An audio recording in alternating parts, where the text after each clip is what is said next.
성령의 은혜가 새해를 맞이하는 여러분의 마음 안에 평안으로 머물고 주님께서 조용히 안부를 물어주시기를 바랍니다. 이 말씀을 통해 새로운 한 해의 시작이 감사와 찬양으로 정돈되고 여러분의 기도가 하나님의 때에 맞추어 응답으로 이어지기를 축복합니다. 솔직히 고백하겠습니다. 저도 목사이지만 매년 1월 1일 아침이 되면 두려웠습니다. 올해는 정말 달라질 수 있을까? 작년처럼 또 실패하는 것은 아닐까? 특히 몇 년 전 건강이 무너지고 사역이 어려워지고 가정에 문제가 생겼을 때가 있었습니다. 그해 첫날 아침 눈을 떴을 때 제일 먼저 든 생각은 이것이었습니다. 올해도 버틸 수 있을까? 희망이 없었습니다. 새해라고 해서 뭐가 달라지겠는가 싶었습니다. 그런데 그날 아침 성령님께서 제 마음에 한 음성을 들려주셨습니다. 너는 시작하지 말고 내가 시작하게 하라. 그 순간 깨달았습니다. 제가 새해를 여는 것이 아니라 하나님께서 새해를 여시는 것이구나. 제가 한 해를 이끄는 것이 아니라 하나님께서 한 해를 이끄시는 것이구나. 그날 아침부터 저는 눈을 뜨자마자 드리는 이 기도를 붙들게 되었습니다. 그리고 그 기도가 제 한 해를, 제 인생을 완전히 바꾸어 놓았습니다. 사랑하는 성도 여러분, 우리는 지금 새해를 맞이했습니다. 2026년이라는 새로운 한 해가 시작되었습니다. 많은 분들이 새해 계획을 세우고 목표를 정하고 다짐을 합니다. 그런데 오늘 제가 여러분께 나누고 싶은 것은 계획이나 목표나 다짐이 아닙니다. 바로 한 해를 여는 가장 강력한 기도입니다. 아침에 눈 뜨자마자 이불을 걷기도 전에, 스마트폰을 보기도 전에, 침대에서 일어나기도 전에 드려야 할 7가지 기도입니다. 이 기도를 새해 첫날부터 시작하면 여러분의 365일이 완전히 달라질 것입니다. 왜냐하면 이 기도는 단순한 기도가 아니라 한 해의 방향을 정하는 기도이기 때문입니다. 한 해의 주인이 누구인지를 선포하는 기도이기 때문입니다. 한 해의 모든 날들을 하나님의 손에 맡기는 기도이기 때문입니다.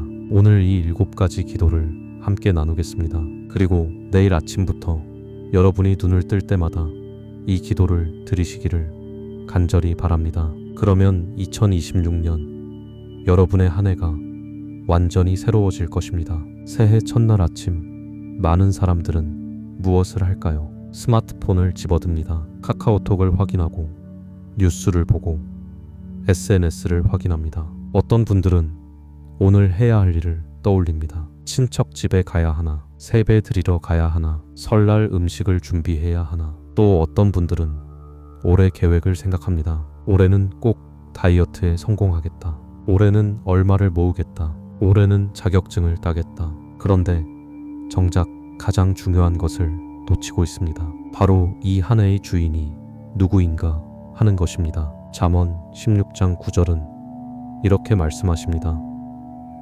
사람이 마음으로 자기의 길을 계획할지라도 그의 걸음을 인도하시는 이는 여호와시니라.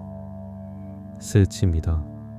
스치입니다. 이 말씀을 보십시오. 우리는 계획을 세울 수 있습니다. 하지만 그 걸음을 인도하시는 분은 하나님이십니다. 우리는 목표를 정할 수 있습니다. 하지만 그 목표가 이루어지게 하시는 분은 하나님이십니다. 우리는 다짐할 수 있습니다. 하지만 그 다짐이 지켜지게 하시는 분은 하나님이십니다. 그렇다면 새해 첫날 아침 눈을 뜨자마자 제일 먼저 해야 할 일은 무엇일까요? 바로 이 한 해의 주권이 하나님께 있음을 인정하는 것입니다. 이 한 해가 내 것이 아니라 하나님의 것임을 고백하는 것입니다. 이 한 해의 모든 날들, 모든 시간들, 모든 순간들이 하나님의 손 안에 있음을 선포하는 것입니다. 그래서 침대에 누운 채로 이렇게 기도하는 것입니다. 주님, 이 한 해를 주님께 드립니다. 이 한 해의 주인은 제가 아니라 주님이십니다. 이 한 해의 모든 계획을 주님께 맡기고 이 한 해의 모든 걸음을 주님께서 인도해 주시기를 간절히 기도합니다. 단 한 문장이지만 이 기도가 얼마나 강력한지 아십니까? 2022년 1월 1일 부산에 사시는 박영희 집사님이 새해 첫날 아침 눈을 떴습니다. 그분은 평소에 기도를 많이 하는 분이 아니었습니다.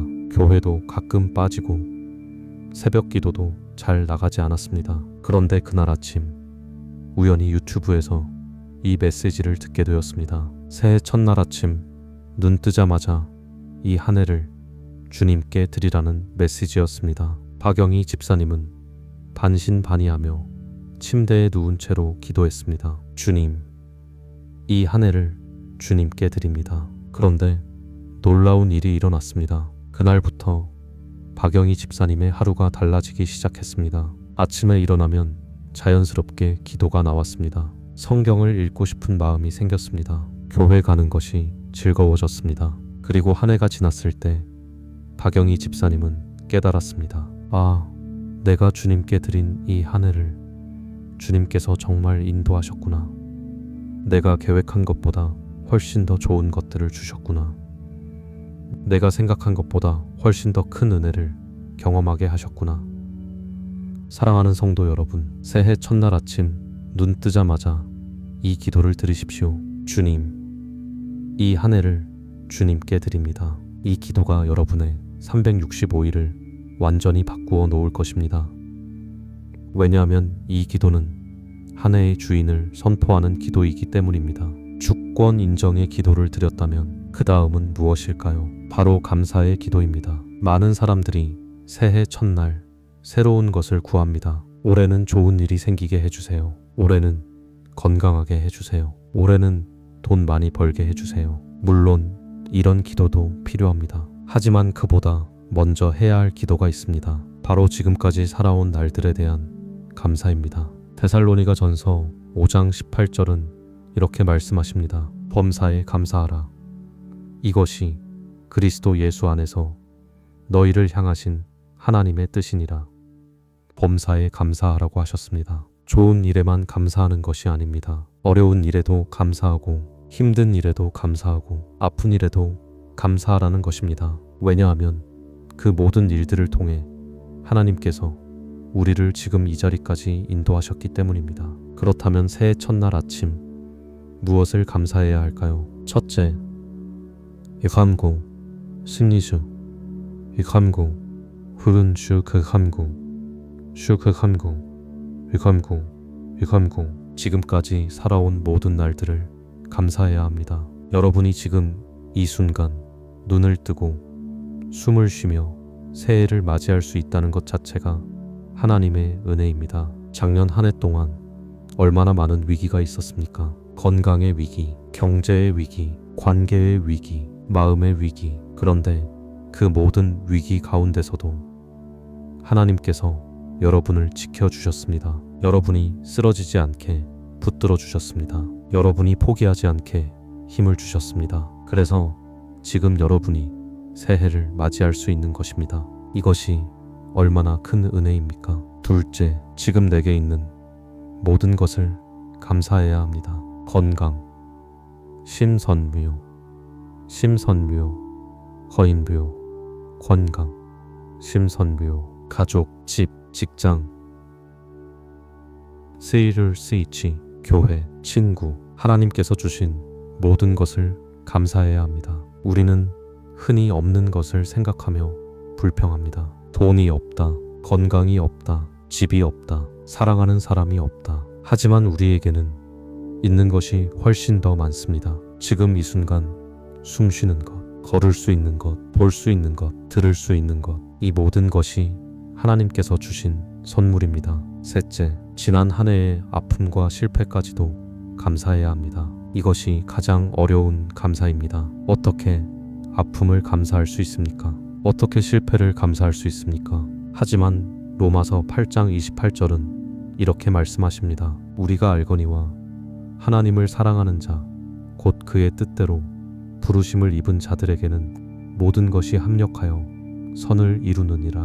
모든 것이 합력하여 선을 이룬다는 것입니다. 아픔도, 실패도, 좌절도, 절망도 모든 것이 합력하여 선을 이룬다는 것입니다. 지금은 이해할 수 없어도 나중에 보면 알게 될 것입니다. 그 아픔이 없었다면 지금의 내가 없었을 것이고, 그 실패가 없었다면 지금의 믿음이 없었을 것이라는 사실을 깨닫게 될 것입니다. 대전에 사시는 이명자 권사님은 2024년 한 해를 정말 힘들게 보내셨습니다. 남편이 사업에 실패했고 아들이 취업에 계속 떨어졌고 본인도 건강이 나빠졌습니다. 그래서 2025년 새해가 두려웠습니다. 올해도 작년처럼 힘들면 어떡하나. 하지만 새해 첫날 아침 이명자 권사님은 침대에 누운 채로 이렇게 기도했습니다. 주님, 작년 한 해의 모든 것을 감사합니다. 힘들었지만 그 가운데서도 주님께서 함께 하셨음을 감사합니다. 쓰러질 뻔했지만 주님께서 붙들어 주셨음을 감사합니다. 포기하고 싶었지만 주님께서 힘을 주셨음을 감사합니다. 그리고 이 모든 일이 합력하여 선을 이루실 것을 믿고 감사합니다. 그날 이후 이명자 권사님의 마음이 달라지기 시작했습니다. 불평이 감사로 바뀌고 두려움이 기대로 바뀌고 절망이 희망으로 바뀌었습니다. 그리고 놀랍게도 그해 여름 남편의 새로운 사업이 잘 되기 시작했고 가을에는 아들이 좋은 회사에 취직했습니다. 이명자 권사님은 고백했습니다. 작년에 그 힘든 시간이 없었다면 저는 하나님을 이렇게 깊이 경험하지 못했을 것입니다. 그 어려움이 저를 하나님께 더 가까이 이끌었습니다. 사랑하는 성도 여러분, 새해 첫날 아침 감사의 기도를 드리십시오. 지금까지 살아온 모든 날들을 감사하고 지금 내게 있는 모든 것을 감사하고 지난 한 해의 아픔과 실패까지도 감사하십시오. 그러면 여러분의 마음이 달라질 것입니다. 그리고 마음이 달라지면 여러분의 한 해가 달라질 것입니다. 감사의 기도를 드렸다면 이제 회개의 기도를 드려야 합니다. 많은 사람들이 새해가 되면 새로운 다짐을 합니다. 올해는 이렇게 살겠다. 올해는 저렇게 살겠다. 하지만 정작 중요한 것을 놓치고 있습니다. 바로 지난 한 해의 죄를 정리하는 것입니다. 요한일서 1장 9절은 이렇게 말씀하십니다. 만일 우리가 우리 죄를 자백하면 그는 미쁘시고 의로우사 우리 죄를 사하시며 우리를 모든 불의에서 깨끗하게 하실 것이요. 우리가 죄를 자백하면 하나님께서 사하신다는 것입니다. 모든 불의에서 깨끗하게 하신다는 것입니다. 그렇다면 새해 첫날 아침 무엇을 회개해야 할까요? 첫째, 이감고 승리주 이감고 푸른 슈크감고 슈크감고 이감고 하나님을 첫 번째로 사랑하지 못한 죄를 회개해야 합니다. 지난 한 해 동안 우리는 무엇을 가장 사랑했습니까? 돈을 사랑했습니까? 명예를 사랑했습니까? 세상의 즐거움을 사랑했습니까? 아니면 하나님을 가장 사랑했습니까? 정직하게 돌아보면 우리는 하나님보다 다른 것을 더 사랑할 때가 많았습니다. 아침에 일어나서 기도보다 스마트폰을 먼저 붙들었고 주일 예배보다 약속을 우선시했고 11조보다 저축을 먼저 생각했습니다. 이것이 바로 우상 숭배입니다. 하나님보다 다른 것을 더 사랑하는 것, 그것이 우상 숭배입니다. 그래서 새해 첫날 아침 이렇게 회개해야 합니다. 주님, 지난 한 해 동안 주님을 첫 번째로 사랑하지 못했습니다. 주님보다 세상을 더 사랑했고 주님보다 돈을 더 사랑했고 주님보다 내 생각을 더 사랑했습니다. 용서해 주십시오. 둘째, 이웃을 사랑하지 못한 죄를 회개해야 합니다. 지난 한 해 동안 우리는 얼마나 많은 사람들에게 상처를 주었습니까? 말로 상처를 주었고 행동으로 상처를 주었고 무관심으로 상처를 주었습니다. 배우자에게, 자녀에게, 부모님에게, 형제자매에게, 교우들에게, 이웃에게 얼마나 많은 상처를 주었습니까? 그리고 얼마나 많은 미움과 분노와 시기와 질투를 품고 살았습니까? 마태복음 22장 39절은 이렇게 말씀하십니다.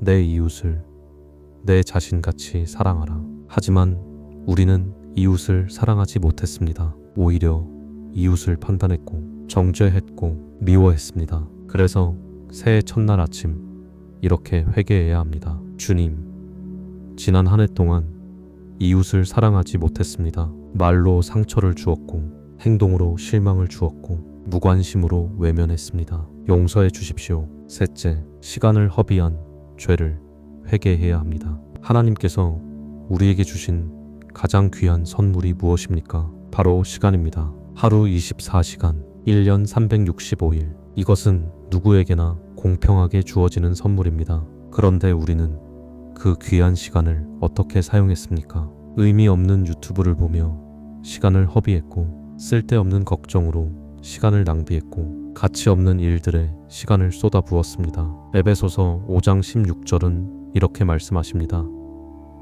세월을 아끼라.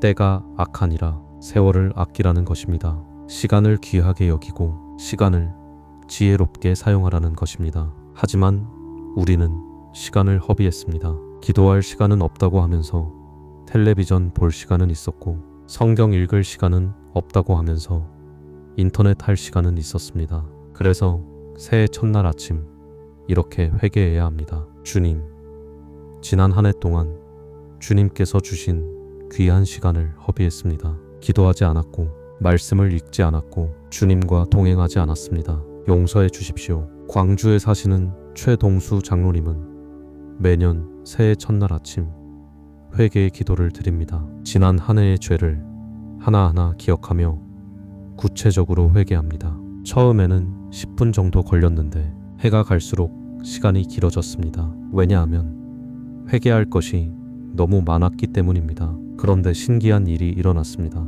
최동수 장로님이 새해 첫날 아침 회개의 기도를 드리면 그 한 해 동안 죄를 덜 짓게 되는 것입니다. 왜냐하면 회개의 기도가 그분의 마음을 깨끗하게 했고, 깨끗한 마음이 거룩한 삶으로 이어졌기 때문입니다.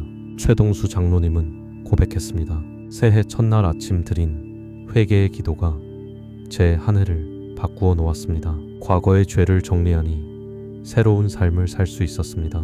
사랑하는 성도 여러분, 새해 첫날 아침 회개의 기도를 드리십시오. 하나님을 첫 번째로 사랑하지 못한 죄, 이웃을 사랑하지 못한 죄, 시간을 허비한 죄를 회개하십시오. 그러면 하나님께서 여러분을 깨끗하게 하실 것입니다. 그리고 깨끗한 마음으로 새로운 한 해를 시작할 수 있을 것입니다. 회개의 기도를 통해 과거를 정리했다면 이제 현재를 드려야 합니다. 바로 헌신의 기도입니다. 많은 사람들이 새해가 되면 계획을 세웁니다. 올해는 이것을 하겠다. 올해는 저것을 하겠다.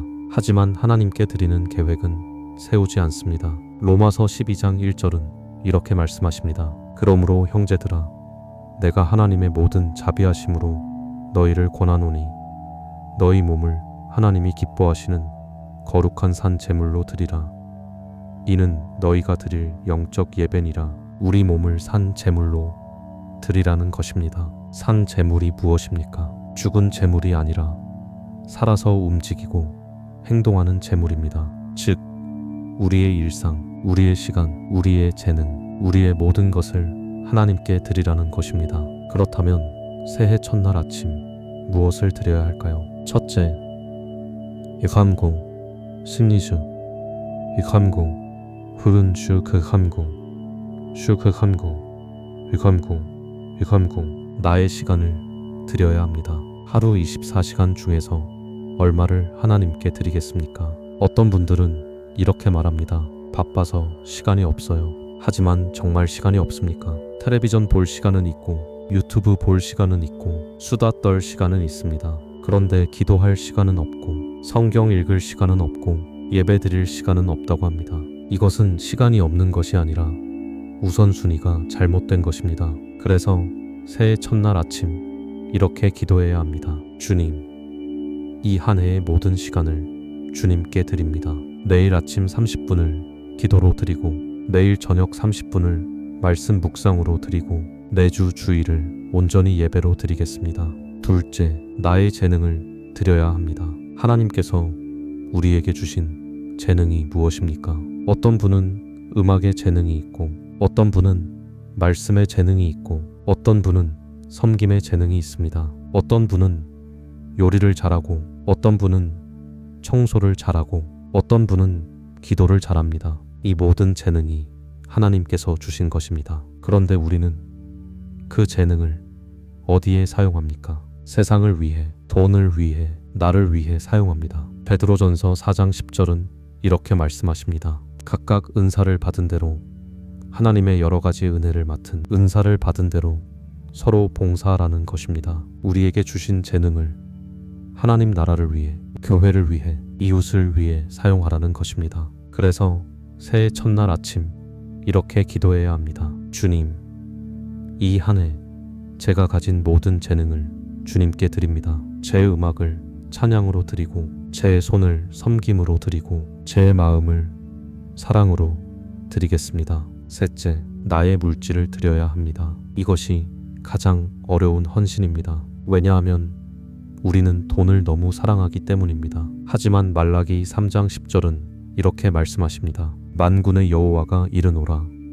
너희의 온전한 11조를 창고에 들여 나의 집에 양식이 있게 하고 그것으로 나를 시험하여 내가 하늘 문을 열고 너희에게 복을 쌓을 곳이 없도록 붙지 아니하나 보라. 온전한 11조를 드리면 하나님께서 하늘 문을 여시고 복을 부어 주신다는 것입니다. 그런데 우리는 11조조차 제대로 드리지 않습니다. 수입의 10분의 1을 드리는 것이 아니라 남는 것 중에서 조금 드립니다. 아니면 아예 드리지 않습니다. 이것은 하나님을 시험하는 것입니다. 하나님보다 돈을 더 신뢰하는 것입니다. 그래서 새해 첫날 아침 이렇게 기도해야 합니다. 주님, 이 한 해 제가 벌어들이는 모든 것이 주님의 것임을 인정합니다. 온전한 11조를 드리고 감사 헌금을 드리고 선교 헌금을 드리겠습니다. 그리고 어려운 이웃을 돕는 데에도 제 물질을 사용하겠습니다.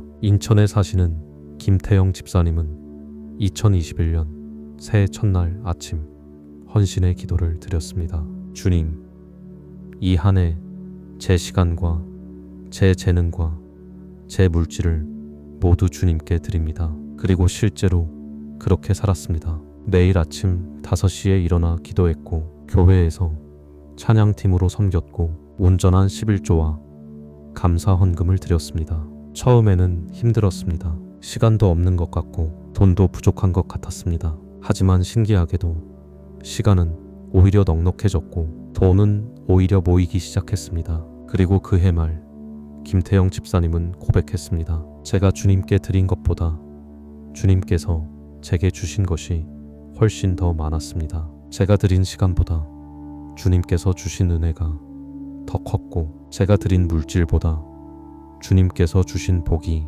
더 많았습니다. 사랑하는 성도 여러분, 새해 첫날 아침 헌신의 기도를 드리십시오. 여러분의 시간과 재능과 물질을 하나님께 드리십시오. 그러면 하나님께서 여러분에게 넘치도록 부어주실 것입니다. 헌신의 기도를 드렸다면 이제 신뢰의 기도를 드려야 합니다. 많은 사람들이 새해가 되면 걱정합니다. 올해는 어떻게 될까? 경제가 어려워지면 어떡하나? 건강이 나빠지면 어떡하나? 사랑하는 사람을 잃으면 어떡하나? 온갖 걱정과 두려움이 밀려옵니다. 하지만 잠언 3장 5절에서 6절은 이렇게 말씀하십니다. 너는 마음을 다하여 여호와를 신뢰하고 내 명철을 의지하지 말라. 너는 범사의 그를 인정하라. 그리하면 내 길을 지도하시리라. 마음을 다하여 여호와를 신뢰하라는 것입니다. 내 명철, 즉 내 생각과 내 판단과 내 계획을 의지하지 말고 오직 하나님만 신뢰하라는 것입니다. 그렇다면 새해 첫날 아침 무엇을 신뢰해야 할까요? 첫째, 이감고 승리주 이감고 후른주 그감고 슈그감고 이감고 하나님의 인도하심을 신뢰해야 합니다. 우리는 앞날을 알지 못합니다. 오늘 무슨 일이 일어날지, 내일 무슨 일이 일어날지 알지 못합니다. 하지만 하나님은 아십니다. 하나님은 우리의 과거도 아시고 현재도 아시고 미래도 아십니다. 그리고 하나님은 우리를 가장 좋은 길로 인도하십니다. 때로는 험한 길처럼 보여도 나중에 보면 그것이 가장 좋은 길이었음을 알게 됩니다. 때로는 돌아가는 길처럼 보여도 나중에 보면 그것이 가장 빠른 길이었음을 깨닫게 됩니다. 그래서 새해 첫날 아침 이렇게 기도해야 합니다. 주님, 이 한 해 주님의 인도하심을 신뢰합니다. 제가 이해할 수 없는 일이 일어나도 제 생각과 다르게 흘러가도 주님의 인도하심을 신뢰하겠습니다. 둘째, 하나님의 공급하심을 신뢰해야 합니다. 우리는 흔히 물질을 걱정합니다. 먹을 것, 입을 것, 살 것을 걱정합니다. 하지만 마태복음 6장 31절에서 33절은 이렇게 말씀하십니다. 그러므로 염려하여 이르기를 무엇을 먹을까, 무엇을 마실까, 무엇을 입을까 하지 말라. 이는 다 이방인들이 구하는 것이라. 너희 하늘 아버지께서 이 모든 것이 너희에게 있어야 할 줄을 아시느니라. 그런즉 너희는 먼저 그의 나라와 그의 의를 구하라. 그리하면 이 모든 것을 너희에게 더하시리라. 하나님 나라와 하나님의 의를 먼저 구하면 하나님께서 우리에게 필요한 모든 것을 더해 주신다는 것입니다. 우리가 걱정하지 않아도 하나님께서 공급해 주신다는 것입니다. 그래서 새해 첫날 아침 이렇게 기도해야 합니다. 주님, 이 한 해 주님의 공급하심을 신뢰합니다. 제게 필요한 모든 것을 주님께서 공급해 주실 줄 믿습니다. 셋째, 하나님의 보호하심을 신뢰해야 합니다. 우리는 많은 위험 속에 살고 있습니다. 사고의 위험, 질병의 위험, 재난의 위험. 하지만 시편 121편 7절에서 8절은 이렇게 말씀하십니다. 여호와께서 너를 지켜 모든 환난을 면하게 하시며 또 내 영혼을 지키시리로다. 여호와께서 너의 출입을 지금부터 영원까지 지키시리로다. 하나님께서 우리를 지키신다는 것입니다. 모든 환난을 면하게 하시고 우리 영혼을 지키시고 우리의 출입을 영원까지 지키신다는 것입니다. 그래서 새해 첫날 아침 이렇게 기도해야 합니다. 주님, 이 한 해 주님의 보호하심을 신뢰합니다. 어떤 환난이 와도 어떤 위험이 와도 주님께서 저를 지켜주실 줄 믿습니다. 창원에 사시는 박순옥 권사님은 2023년 새해를 정말 두려운 마음으로 맞이했습니다. 왜냐하면 2022년 12월에 암 진단을 받았기 때문입니다. 의사는 수술을 받아야 한다고 했고 항암 치료도 받아야 한다고 했습니다. 박순옥 권사님은 두려웠습니다. 수술이 잘 될까? 항암 치료를 견딜 수 있을까? 살 수 있을까? 하지만 2023년 새해 첫날 아침 박순옥 권사님은 침대에 누워 이렇게 기도했습니다. 주님, 두렵습니다. 하지만 주님을 신뢰합니다. 주님의 인도하심을 신뢰하고 주님의 공급하심을 신뢰하고 주님의 보호하심을 신뢰합니다. 그리고 그 신뢰의 기도를 붙잡고 수술을 받고 항암 치료를 받았습니다. 힘들었지만 주님께서 힘을 주셨습니다. 무섭기도 했지만 주님께서 평안을 주셨습니다. 그리고 2024년 봄 의사가 말했습니다. 암이 완전히 사라졌습니다. 박순옥 권사님은 눈물을 흘리며 감사했습니다. 주님을 신뢰하길 참 잘했습니다. 주님께서 저를 지켜주셨습니다. 사랑하는 성도 여러분, 새해 첫날 아침 신뢰의 기도를 드리십시오. 하나님의 인도하심과 공급하심과 보호하심을 신뢰하십시오. 그러면 두려움이 사라지고 평안이 올 것입니다.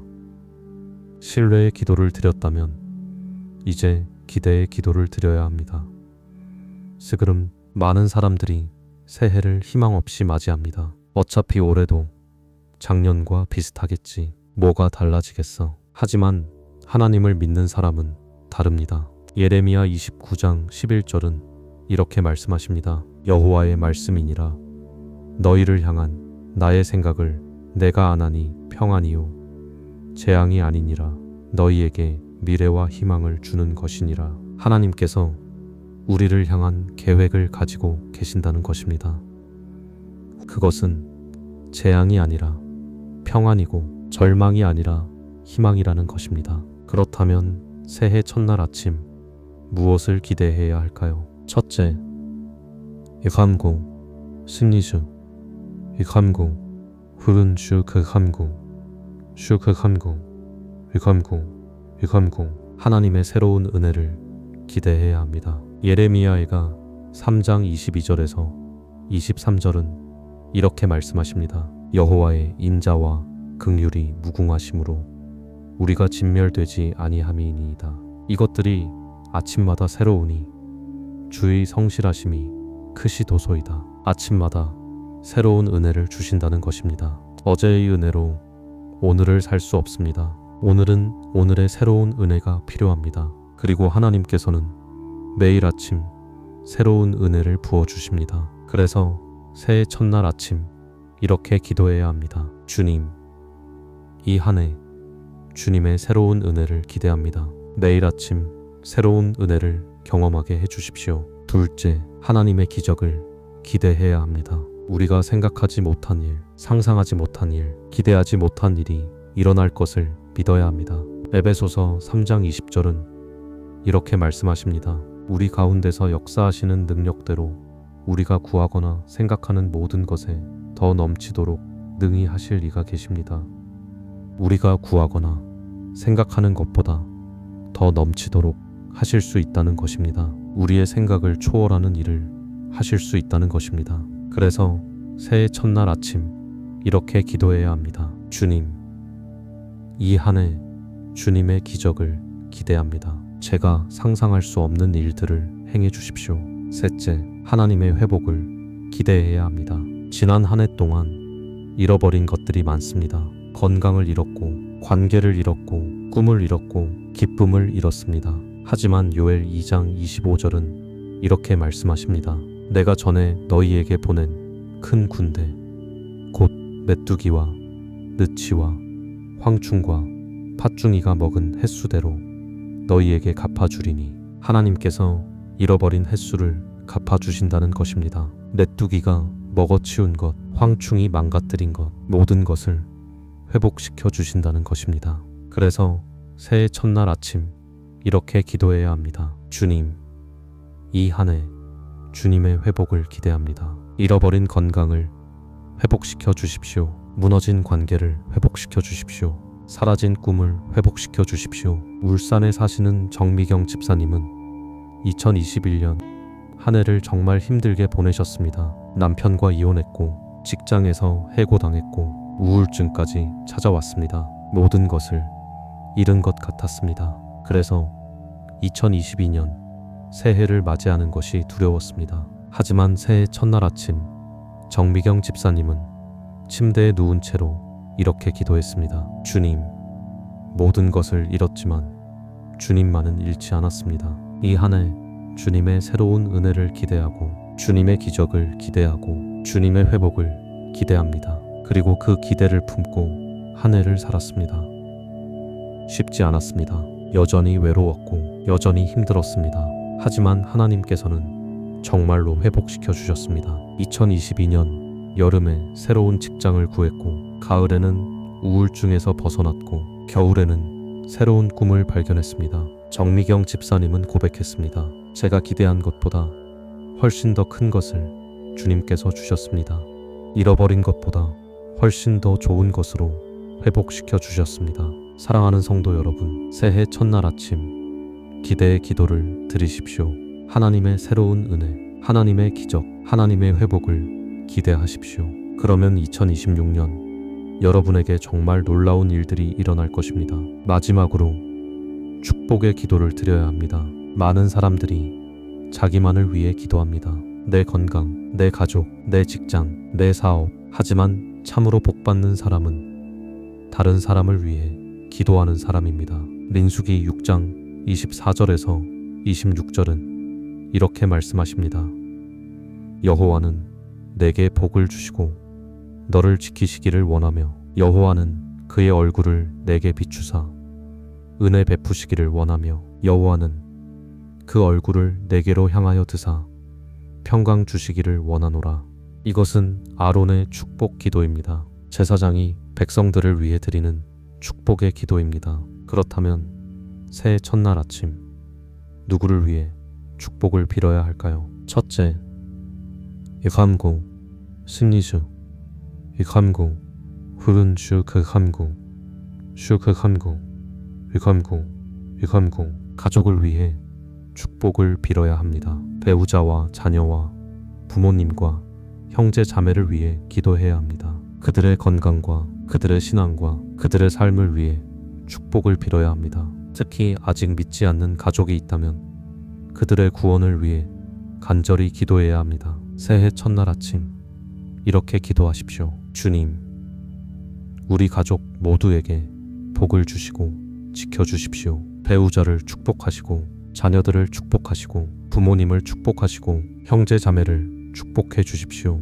둘째, 교회와 목회자를 위해 축복을 빌어야 합니다. 교회는 하나님의 몸이고 목회자는 하나님의 종입니다. 그런데 많은 사람들이 교회를 비판하고 목회자를 판단합니다. 하지만 성경은 교회를 사랑하고 목회자를 위해 기도하라고 말씀하십니다. 히브리서 13장 17절은 이렇게 말씀하십니다. 너희를 인도하는 자들에게 순종하고 복종하라. 그들은 너희 영혼을 위하여 경성하기를 자신들이 회개할 자인 것 같이 하느니라. 그들로 하여금 즐거움으로 이것을 하게 하고 근심으로 하게 하지 말라. 그렇지 않으면 너희에게 유익이 없느니라. 목회자들이 즐거움으로 사역하게 하라는 것입니다. 근심으로 사역하게 하지 말라는 것입니다. 그러려면 우리가 목회자를 위해 기도해야 합니다. 새해 첫날 아침 이렇게 기도하십시오. 주님,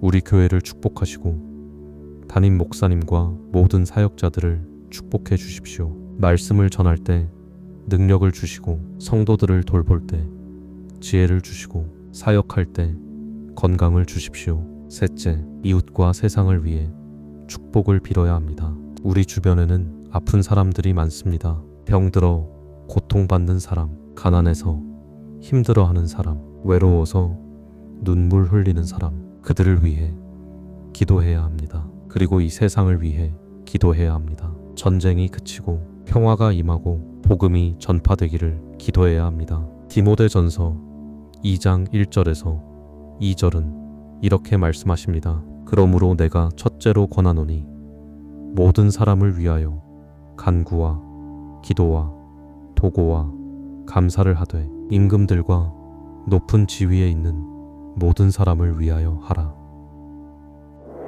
이는 우리가 모든 경건과 단정함으로 고요하고 평안한 생활을 하려 함이라. 모든 사람을 위하여 기도하라는 것입니다. 심지어 임금들과 높은 지위에 있는 사람들까지도 기도하라는 것입니다. 새해 첫날 아침 이렇게 기도하십시오. 주님, 이 세상에 평화를 주시고 아픈 사람들을 치유하시고 가난한 사람들을 도우시고 외로운 사람들을 위로해 주십시오. 그리고 복음이 온 땅에 전파되게 하여 주십시오. 제주도에 사시는 강수진 권사님은 매년 새해 첫날 아침 축복의 기도를 드립니다. 가족을 위해 한 사람 한 사람 이름을 부르며 기도하고 교회와 목회자를 위해 기도하고 이웃과 세상을 위해 기도합니다. 처음에는 10분 정도 걸렸는데 해가 갈수록 기도 제목이 늘어나 지금은 30분 이상 걸립니다. 그런데 신기한 일이 일어났습니다. 강수진 권사님이 축복을 빌어준 사람들이 정말로 복을 받기 시작한 것입니다. 믿지 않던 남편이 교회에 나오기 시작했고 방황하던 아들이 회개하고 돌아왔고 아팠던 어머니가 건강을 회복했습니다. 그리고 교회도 부흥하기 시작했고 선교지에서도 좋은 소식들이 들려왔습니다. 강수진 권사님은 고백했습니다. 다른 사람을 축복하는 것이 결국 저를 축복하는 것이었습니다. 남을 위해 기도할 때 제 마음이 더욱 풍성해졌습니다. 사랑하는 성도 여러분, 새해 첫날 아침 축복의 기도를 드리십시오. 가족을 축복하고 교회를 축복하고 이웃을 축복하고 세상을 축복하십시오. 그러면 여러분이 축복의 통로가 될 것입니다. 그리고 여러분을 통해 흘러간 축복이 다시 여러분에게 돌아올 것입니다. 사랑하는 믿음의 가족 여러분, 지금까지 한 해를 여는 가장 강력한 7가지 기도를 함께 나누었습니다. 주권 인정의 기도, 감사의 기도, 회개의 기도, 헌신의 기도, 신뢰의 기도, 기대의 기도, 축복의 기도, 이 7가지 기도가 여러분의 2026년을 완전히 바꾸어 놓을 것입니다. 왜냐하면 이 기도는 단순한 기도가 아니라 한 해의 방향을 정하는 기도이기 때문입니다. 주권 인정의 기도를 드리면 이 한 해가 내 것이 아니라 하나님의 것임을 깨닫게 됩니다. 감사의 기도를 드리면 불평이 감사로 바뀌고 마음이 기쁨으로 채워집니다. 회개의 기도를 드리면 과거의 죄를 정리하고 새로운 삶을 시작할 수 있습니다.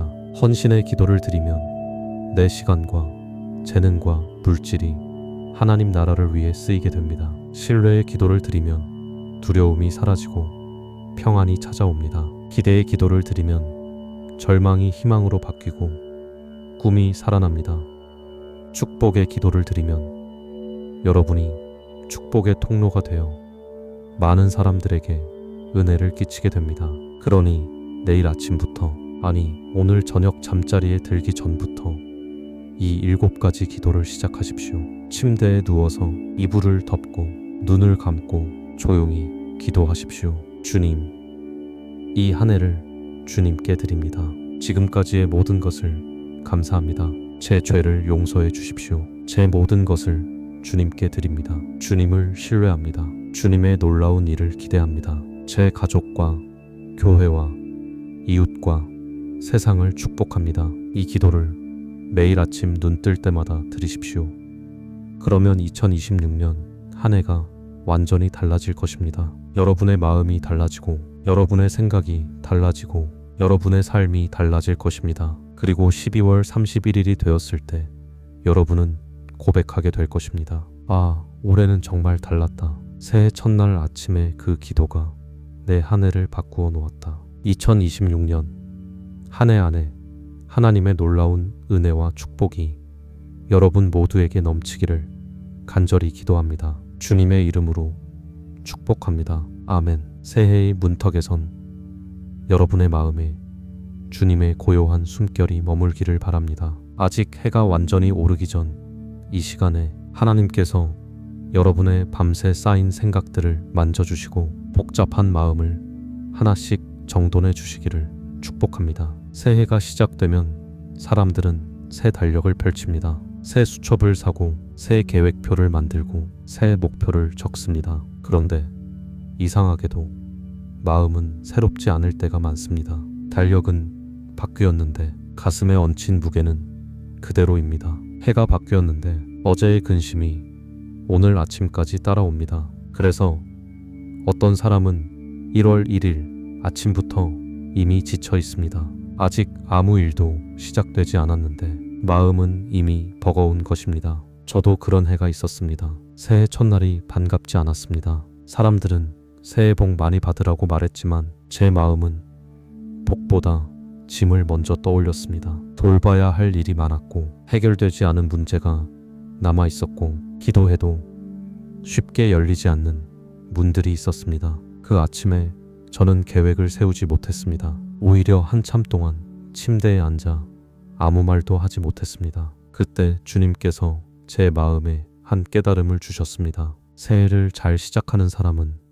많이 결심하는 사람이 아니라 먼저 내려놓는 사람이라는 것이었습니다. 들고 갈 것을 고르는 것도 중요하지만 놓고 가야 할 것을 분별하는 일도 중요합니다. 손에 너무 많은 것을 쥐고 있으면 하나님께서 주시는 새 은혜를 받을 자리가 없습니다. 가슴에 너무 많은 무게를 안고 있으면 하나님께서 주시는 평안이 머물 공간이 없습니다. 그래서 오늘 저는 여러분과 함께 새해 첫 아침 주님 앞에 내려놓아야 할 무거운 짐들을 나누고 싶습니다.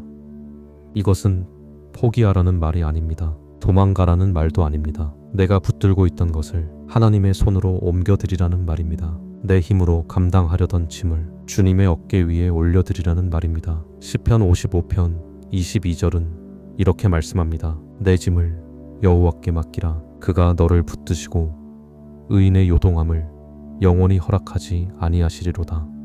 말씀은 내 짐을 줄여보라고 하지 않습니다. 내 짐을 계산해보라고 하지 않습니다. 내 짐을 잘 숨겨보라고도 하지 않습니다. 맡기라고 하십니다. 그분께 옮겨 놓으라고 하십니다. 새해 첫 아침 우리가 가장 먼저 해야 할 일은 바로 이 맡김의 순종입니다. 무엇을 내려놓아야 할까요? 먼저 어제의 후회를 내려놓아야 합니다. 많은 사람들이 새해를 맞으면서 작년을 떠올립니다. 잘한 것보다 못한 것이 먼저 생각납니다.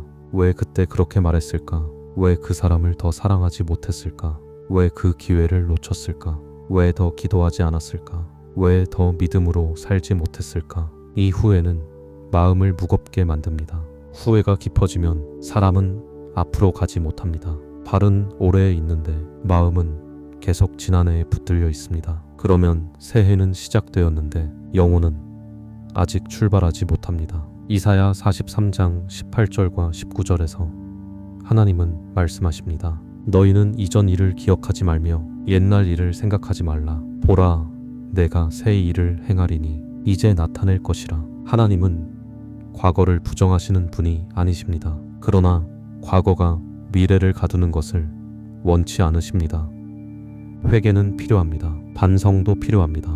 그러나 끝없이 자신을 정죄하는 것은 회개가 아니라 멍해입니다. 예수님의 십자가가 이미 용서하신 것을 내가 끝까지 붙들고 놓지 않는다면 그것은 믿음이 아니라 자기 형벌입니다. 새해 첫 아침 이렇게 기도해야 합니다. 주님, 제가 돌이켜야 할 죄는 돌이키겠습니다. 제가 사과해야 할 일은 사과하겠습니다. 제가 책임져야 할 것은 책임지겠습니다. 그러나 주님께서 용서하신 과거를 더 이상 제 목에 걸고 살지 않게 해주십시오. 어제의 후회를 주님 앞에 내려놓습니다. 수원에 사시는 한은경 집사님은 지난해 내내 한 가지 장면 때문에 힘들어 하셨습니다. 몸이 약해진 아버지를 더 자주 찾아뵙지 못한 일이었습니다. 마음은 있었지만 시간이 없었다는 말이 그분 자신에게는 핑계처럼 느껴졌습니다. 새해 첫날 아침에도 그 마음이 너무 무거워서 눈을 뜨자마자 눈물이 났다고 했습니다. 그때 그분은 침대에서 이렇게 기도했습니다. 주님, 돌아갈 수 없는 어제를 주님께 맡깁니다. 제가 못한 것만 보지 않게 하시고 오늘 할 수 있는 사랑에 순종하게 해주십시오. 그날 이후 한은경 집사님은 후회 속에 머무르지 않고 매주 정해진 시간을 비워 가족을 섬기기 시작했습니다. 과거는 바뀌지 않았지만 현재가 바뀌기 시작한 것입니다. 사랑하는 여러분, 새해는 후회를 끌고 가는 사람에게 열리지 않습니다. 용서받은 사람처럼 다시 일어서는 사람에게 열립니다. 또 하나 내려놓아야 할 짐은 사람의 시선입니다. 우리는 생각보다 사람을 많이 의식하며 삽니다. 누가 나를 어떻게 볼까? 나는 뒤처진 사람처럼 보이지 않을까?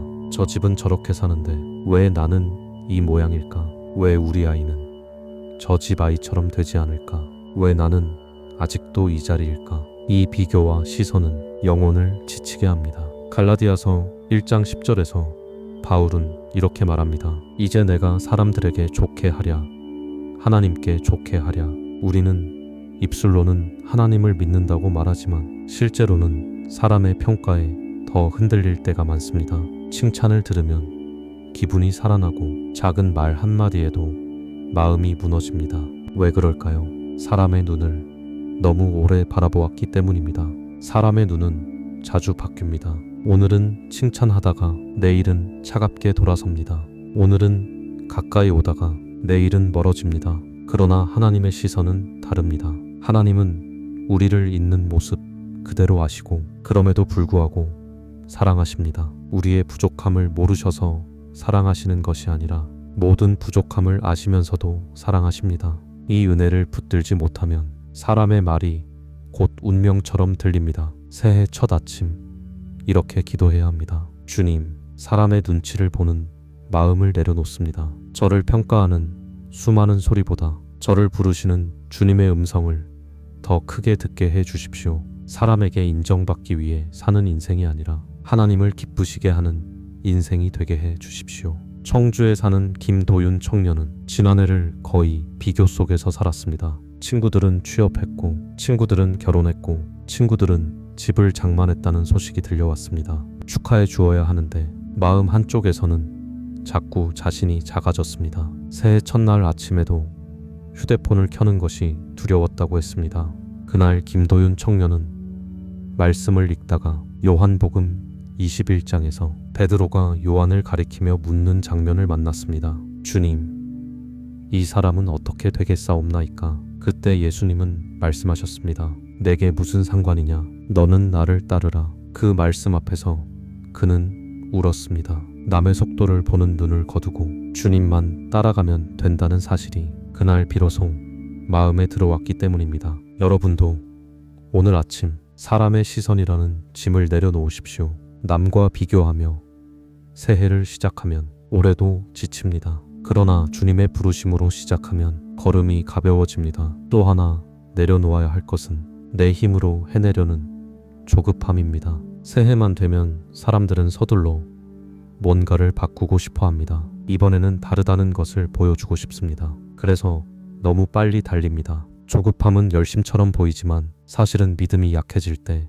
자주 나타납니다. 하나님이 하실 시간을 기다리지 못하니 내가 먼저 움직이고 싶은 것입니다. 하나님이 열어주실 문을 기다리지 못하니 내 손으로 문을 부수고 싶은 것입니다. 전도서 3장 11절은 말씀합니다. 하나님이 모든 것을 지으시되 때를 따라 아름답게 하셨고 우리는 결과를 사랑하지만 하나님은 때도 사랑하십니다. 우리는 빨리 이루어지기를 원하지만 하나님은 바르게 이루어지기를 원하십니다. 조급한 사람은 열매보다 속도를 붙듭니다. 그러나 믿음의 사람은 속도보다 방향을 붙듭니다. 새해 첫 아침 이렇게 기도해야 합니다. 주님, 제가 서두르느라 놓친 순종이 있다면 용서해 주십시오. 제가 조급해서 상처 준 사람이 있다면 불쌍히 여겨 주십시오. 제가 문을 여는 사람이 아니라 문 앞에서 주님의 시간을 기다리는 사람 되게 해 주십시오. 전주에 사시는 오정훈 성도는 지난해 가을 갑작스럽게 다른 부서로 발령을 받았습니다. 익숙한 일도 아니었고 준비할 시간도 충분하지 않았습니다. 그래서 그는 조급했습니다. 빨리 실력을 보여주어야 할 것 같았고 빨리 인정받아야 할 것 같았고 빨리 성과를 내지 못하면 뒤처질 것 같았습니다. 그 마음으로 몇 달을 살자 기도는 짧아지고 얼굴의 평안도 사라졌습니다. 그런데 새해 첫날 아침 아내가 조용히 한마디 했다고 합니다. 당신은 요즘 하나님보다 일정표를 더 믿는 것 같아요. 그 말이 마음을 찔렀습니다. 그날 그는 무릎을 꿇고 자기 조급함을 주님께 내려놓았습니다. 그리고 놀랍게도 상황이 갑자기 쉬워진 것이 아니라 마음이 먼저 조용해졌습니다.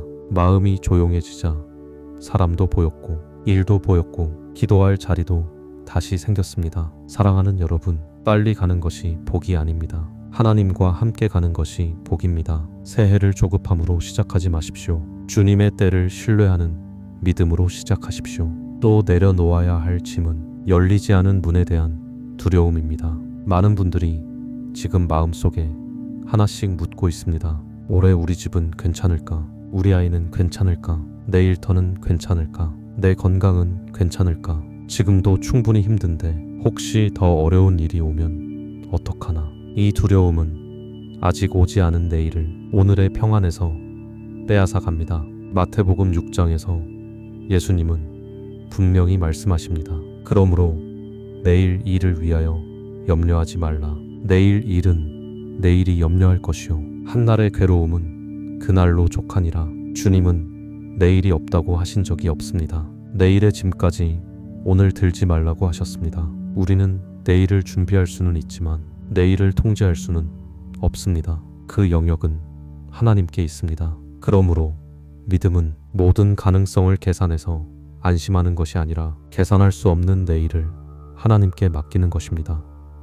새해 첫 아침 이렇게 기도해야 합니다. 주님, 아직 일어나지 않은 일로 떨고 있는 마음을 내려놓습니다.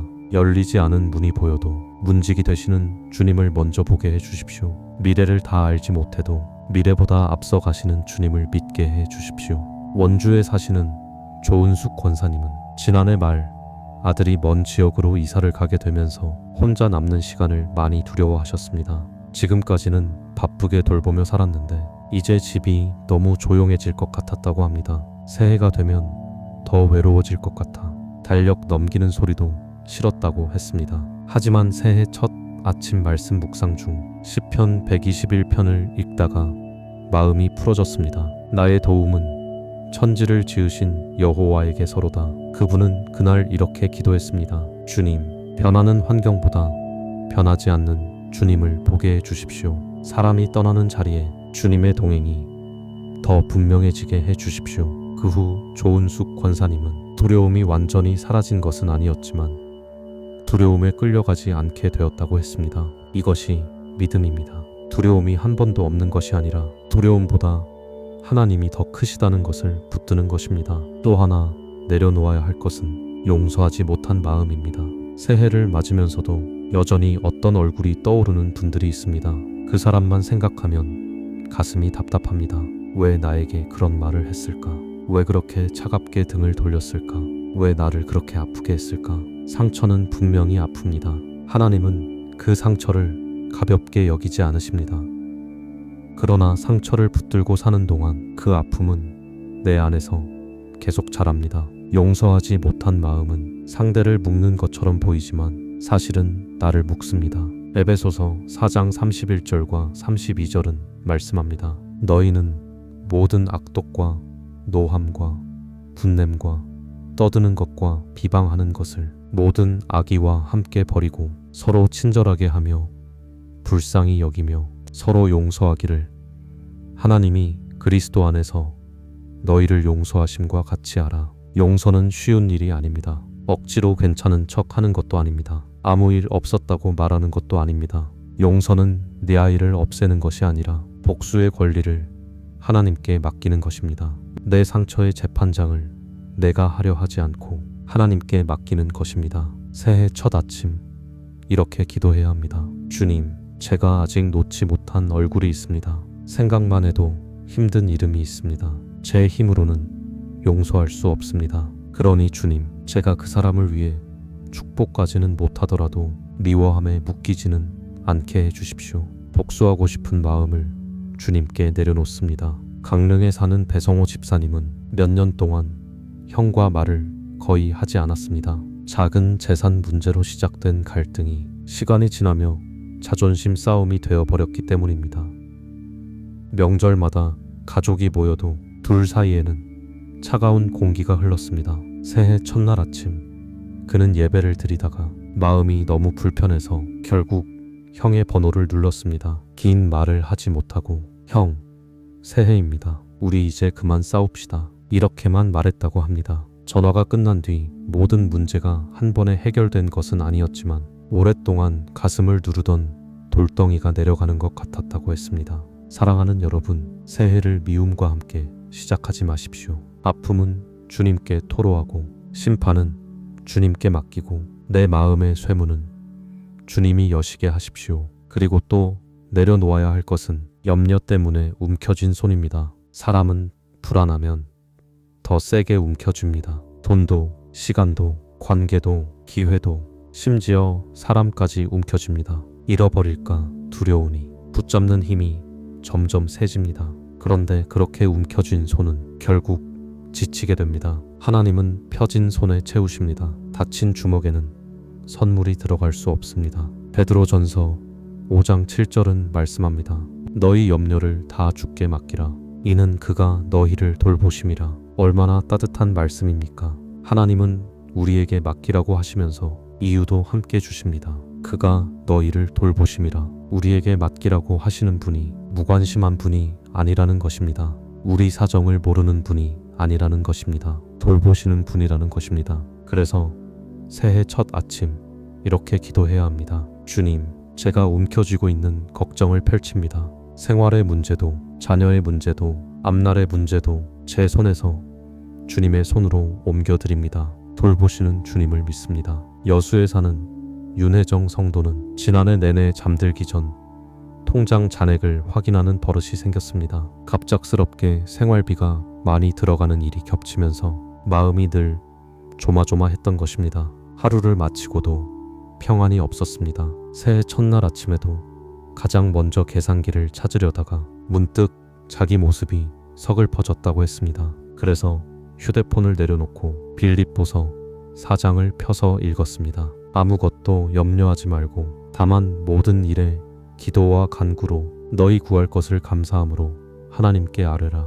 그 말씀을 붙들고 기도한 뒤 그날 하루 수입이 갑자기 늘어난 것은 아니었습니다. 하지만 마음을 짓누르던 공포가 먼저 약해졌습니다. 하나님은 때로 상황보다 먼저 마음을 만지십니다. 마음이 만져지면 같은 상황 속에서도 사람이 무너지지 않습니다. 마지막으로 내려놓아야 할 것은 혼자 버텨보려는 마음입니다. 이 짐이 가장 무겁습니다. 사람은 힘들수록 더 혼자 버티려는 경향이 있습니다. 괜찮다고 말합니다. 할 수 있다고 말합니다. 나만 잘 버티면 된다고 말합니다. 그러나 주님은 우리를 혼자 버티라고 부르신 적이 없습니다. 마태복음 11장 28절에서 예수님은 말씀하십니다. 수고하고 무거운 짐진 자들아 다 내게로 오라. 내가 너희를 쉬게 하리라. 이 말씀은 강한 사람에게 주시는 말씀이 아닙니다. 지친 사람에게 주시는 말씀입니다. 이미 잘하고 있는 사람에게 주시는 말씀이 아닙니다. 더 이상 버티기 어려운 사람에게 주시는 말씀입니다. 내게로 오라고 하십니다. 혼자 해결하라고 하시지 않습니다. 혼자 이겨내라고 하시지 않습니다. 주님께 오라고 하십니다. 새해 첫 아침 이렇게 기도해야 합니다. 주님, 저는 강한 사람이 아닙니다. 버티는 척 했지만 사실 많이 지쳤습니다. 웃고 있었지만 속은 마르고 있었습니다. 주님께 갑니다. 주님의 쉼 안으로 들어가게 해주십시오. 제 힘으로 사는 한 해가 아니라 주님의 힘으로 걷는 한 해가 되게 해주십시오.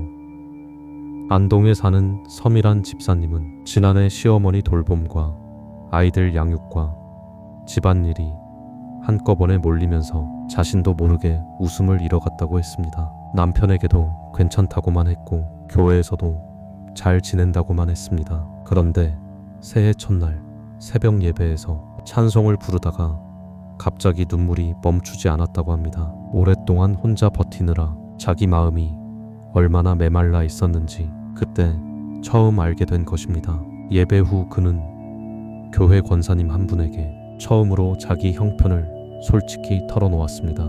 그날 이후 상황이 금방 쉬워진 것은 아니었지만 기도를 부탁할 사람이 생겼고 함께 울어줄 사람이 생겼고 혼자가 아니라는 사실이 다시 마음에 들어왔다고 했습니다. 사랑하는 여러분, 새해를 혼자 버티는 사람처럼 시작하지 마십시오. 도움이 필요한 사람답게, 은혜가 필요한 사람답게 주님께 기대어 시작하십시오. 또 내려놓아야 할 짐은 완벽하게 시작해야 한다는 부담입니다. 새해만 되면 사람들은 처음부터 흠없이 시작하고 싶어 합니다. 첫날부터 새벽 기도를 완벽하게 지키고 첫 주부터 모든 계획을 정확히 실천하고 한 번도 흔들리지 않는 한 해를 만들고 싶어 합니다. 그래서 조금만 어그러져도 금방 낙심합니다. 하루 기도를 놓치면 마치 한 해 전체를 놓친 것처럼 생각합니다. 한 번 넘어지면 나는 역시 안 된다는 말로 스스로를 정죄합니다. 그러나 하나님은 완벽한 출발선을 요구하시는 분이 아닙니다. 하나님은 주님께로 다시 돌아오는 마음을 기뻐하시는 분입니다. 시편 103편은 말씀합니다. 아버지가 자식을 긍휼히 여김 같이 여호와께서는 자기를 경외하는 자를 긍휼히 여기시나니 이는 그가 우리의 체질을 아시며 우리가 단지 먼지뿐임을 기억하심이로다. 하나님은 우리의 체질을 아십니다. 우리가 쉽게 피곤해지는 것도 아시고 결심보다 연약함이 큰 사람인 것도 아십니다. 그래서 우리를 다루실 때 냉정한 감독관처럼 다루지 않으십니다. 자비로운 아버지처럼 다루십니다. 새해를 잘 사는 사람은 한 번도 흔들리지 않는 사람이 아니라 흔들릴 때마다 다시 주님께 돌아오는 사람입니다. 넘어지지 않는 사람이 아니라 넘어질 때마다 은혜를 붙드는 사람입니다. 새해 첫 아침 이렇게 기도해야 합니다. 주님, 완벽해야 한다는 부담을 내려놓습니다. 실수할까 두려워 아무것도 하지 못하는 마음을 내려놓습니다. 잘해야만 사랑받는다는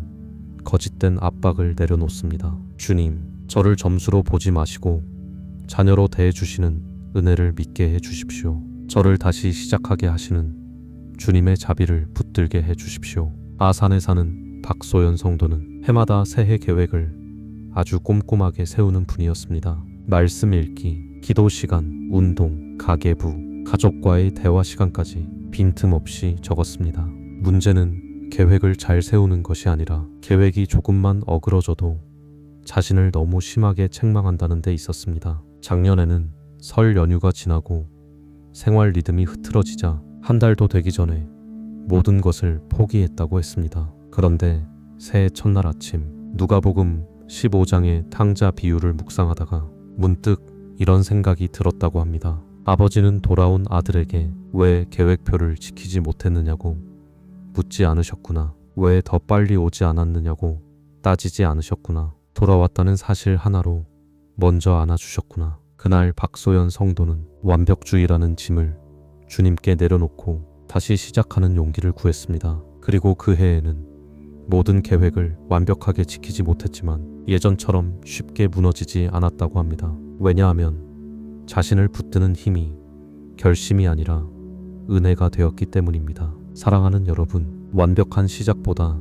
중요한 것은 주님과 함께하는 시작입니다. 조금 느려도 괜찮습니다. 조금 서툴러도 괜찮습니다. 주님 손을 놓지 않는다면 그 시작은 이미 복된 시작입니다. 또 하나 내려놓아야 할 짐은 기도가 메마르다는 낙심입니다. 어떤 분들은 새해가 밝아도 마음이 금방 뜨거워지지 않습니다. 찬송을 들어도 눈물이 나지 않고 성경을 펴도 금방 집중이 되지 않고 기도하려 해도 말문이 쉽게 열리지 않습니다. 그래서 스스로를 의심합니다. 나는 믿음이 식어버린 것이 아닐까? 하나님이 나를 멀리 하시는 것은 아닐까? 이제는 다시 회복되기 어려운 것은 아닐까? 그러나 성경은 우리에게 말합니다. 꺼져가는 심지를 끄지 아니하시며 상한 갈대를 꺾지 아니하신다고. 주님은 연약한 불씨를 보고 화내시는 분이 아니라 그 불씨를 지키시고 살리시는 분입니다. 우리는 자주 뜨거움이 있어야만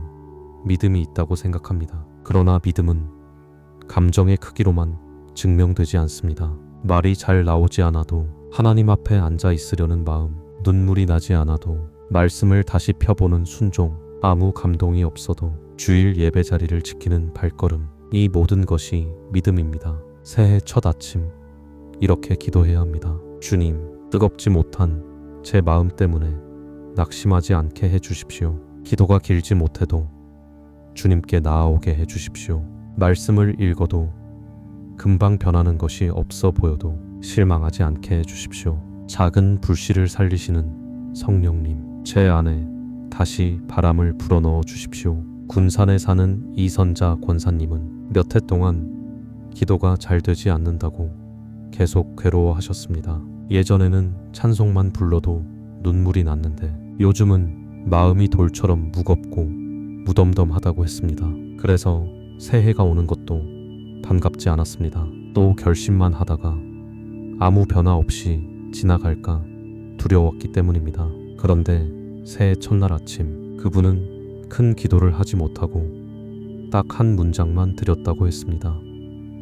주님, 오늘은 제가 주님을 찾는 마음만 잃지 않게 해주십시오. 그 한 문장을 드리고 나서 놀랍게도 거창한 감동이 온 것은 아니었습니다. 하지만 그날 하루 그리고 다음 날도 그 짧은 기도를 계속 드릴 수 있었다고 했습니다. 그리고 몇 주가 지나자 굳어있던 마음이 조금씩 풀리기 시작했습니다. 하나님은 때로 큰 은혜를 한 번에 주시기도 하지만 조용한 회복을 조금씩 주시기도 합니다. 사랑하는 여러분, 메마르다는 이유로 포기하지 마십시오.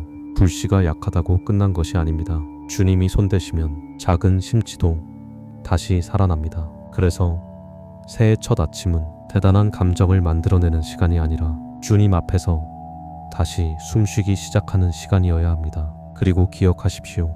내려놓는다는 것은 약해지는 것이 아닙니다. 진짜 강함은 하나님 없이도 할 수 있다고 버티는 데 있지 않고 하나님 없이는 살 수 없다고 고백하는 데 있습니다. 내려놓는다는 것은 책임을 버리는 것이 아닙니다. 책임을 주님과 함께 지는 것입니다. 내려놓는다는 것은 현실을 부정하는 것이 아닙니다. 현실보다 크신 하나님을 인정하는 것입니다. 혹시 여러분 가운데 지금도 마음이 너무 복잡해서 무엇부터 놓아야 할지 모르겠는 분이 있다면 이 한 문장만 기억하십시오. 주님, 제가 붙들고 있어서 무거운 것을 주님의 손으로 옮겨드립니다. 이 짧은 기도라도 괜찮습니다. 하나님은 긴 문장보다 정직한 마음을 먼저 받으십니다.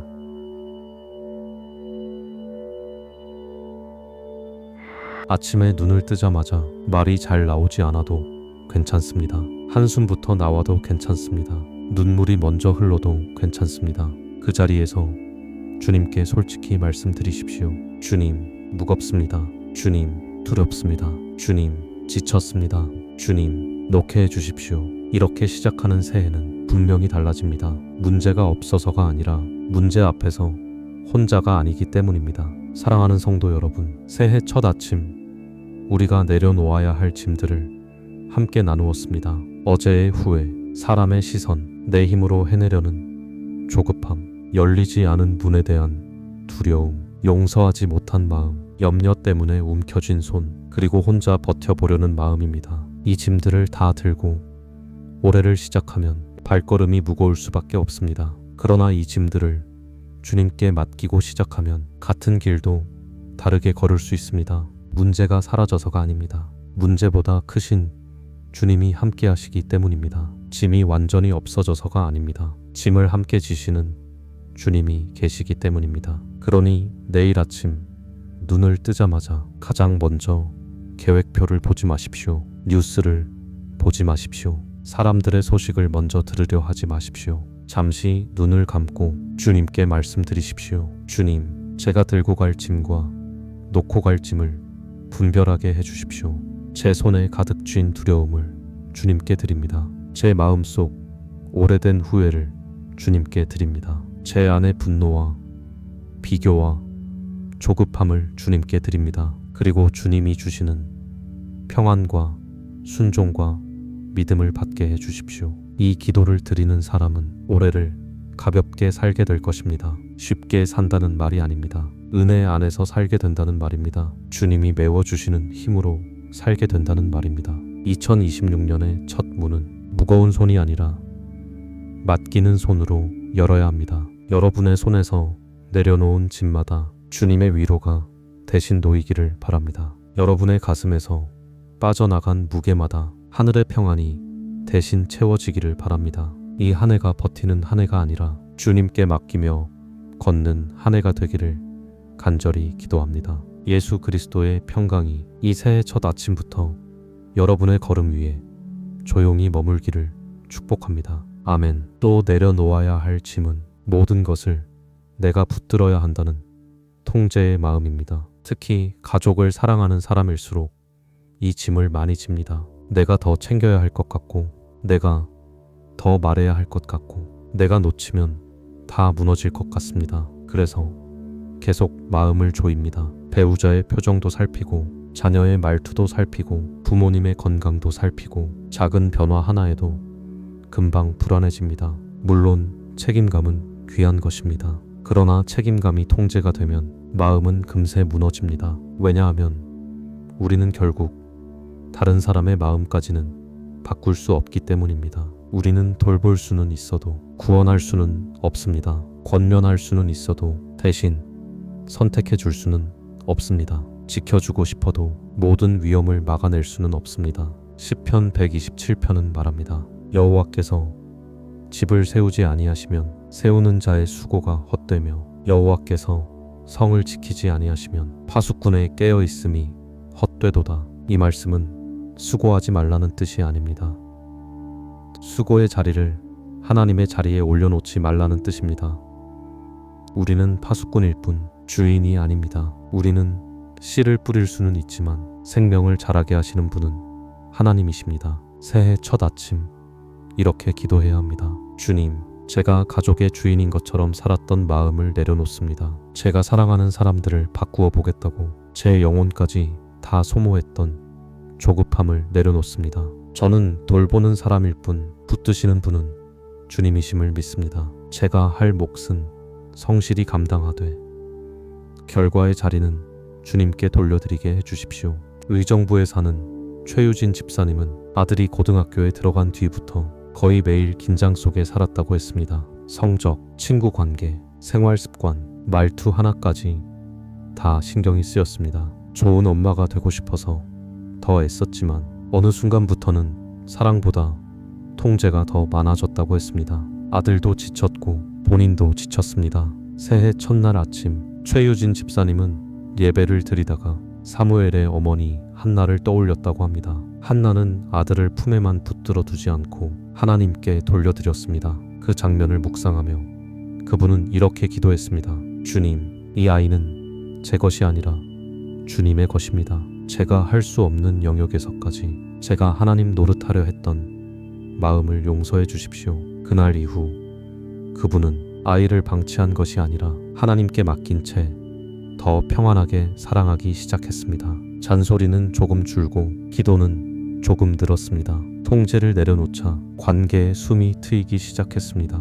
사랑하는 여러분, 여러분은 가족의 구세주가 아닙니다. 여러분이 사랑하는 사람들의 주인도 아닙니다. 그 자리는 하나님께만 속합니다. 새해를 통제의 주먹으로 시작하지 마십시오. 기도의 손으로 시작하십시오. 하나님 자리에 내가 앉아있던 마음을 내려놓을 때 비로소 가정 안에 평안이 들어옵니다. 조용한 새벽 공기 속에서 주님의 자비가 여러분의 집 안에 가만히 스며들기를 바랍니다. 밤새 뒤척이던 생각들이 하나님의 말씀 앞에서 잠잠해지고 새해의 첫 걸음이 사람의 결심이 아니라 하늘의 은혜로 시작되기를 축복합니다. 새해가 되면 누구나 한 해를 어떻게 살아갈지 생각합니다. 어떤 사람은 계획표를 만듭니다. 어떤 사람은 가계부를 새로 펴고, 어떤 사람은 운동화를 사고, 어떤 사람은 책상 앞에 앉아 올해의 목표를 적습니다. 그런데 사랑하는 여러분, 한 해를 사는 힘은 계획에서만 나오지 않습니다. 계획은 방향을 잡아줄 수 있지만 우리 영혼을 살리는 힘은 하나님의 은혜에서 옵니다. 특히 광야 같은 시간에는 더 그렇습니다. 길이 분명하지 않을 때, 사람이 예측할 수 없는 일이 많을 때, 내가 쌓아둔 자신감이 쉽게 바닥날 때, 우리를 살리는 것은 큰 결심이 아니라 그날 주시는 하나님의 양식입니다. 출애굽기 16장을 보면 이스라엘 백성은 광야에서 먹을 것이 없다고 원망합니다. 애굽에서는 고기 가마 곁에 앉아 있었다고 말하며 지금은 광야에서 굶어 죽게 되었다고 불평합니다. 그때 하나님은 하늘에서 만나를 내려주십니다. 아침마다 내리는 양식이었습니다. 한 달치를 한꺼번에 주시지 않았습니다. 1년치를 창고에 쌓아두게 하지도 않으셨습니다. 아침마다 주셨습니다. 왜 그랬을까요? 하나님은 자기 백성이 하루하루 하나님을 신뢰하며 살기를 원하셨기 때문입니다. 어제의 은혜를 추억만 하며 살지 않고 오늘의 은혜를 실제로 받으며 살기를 원하셨기 때문입니다.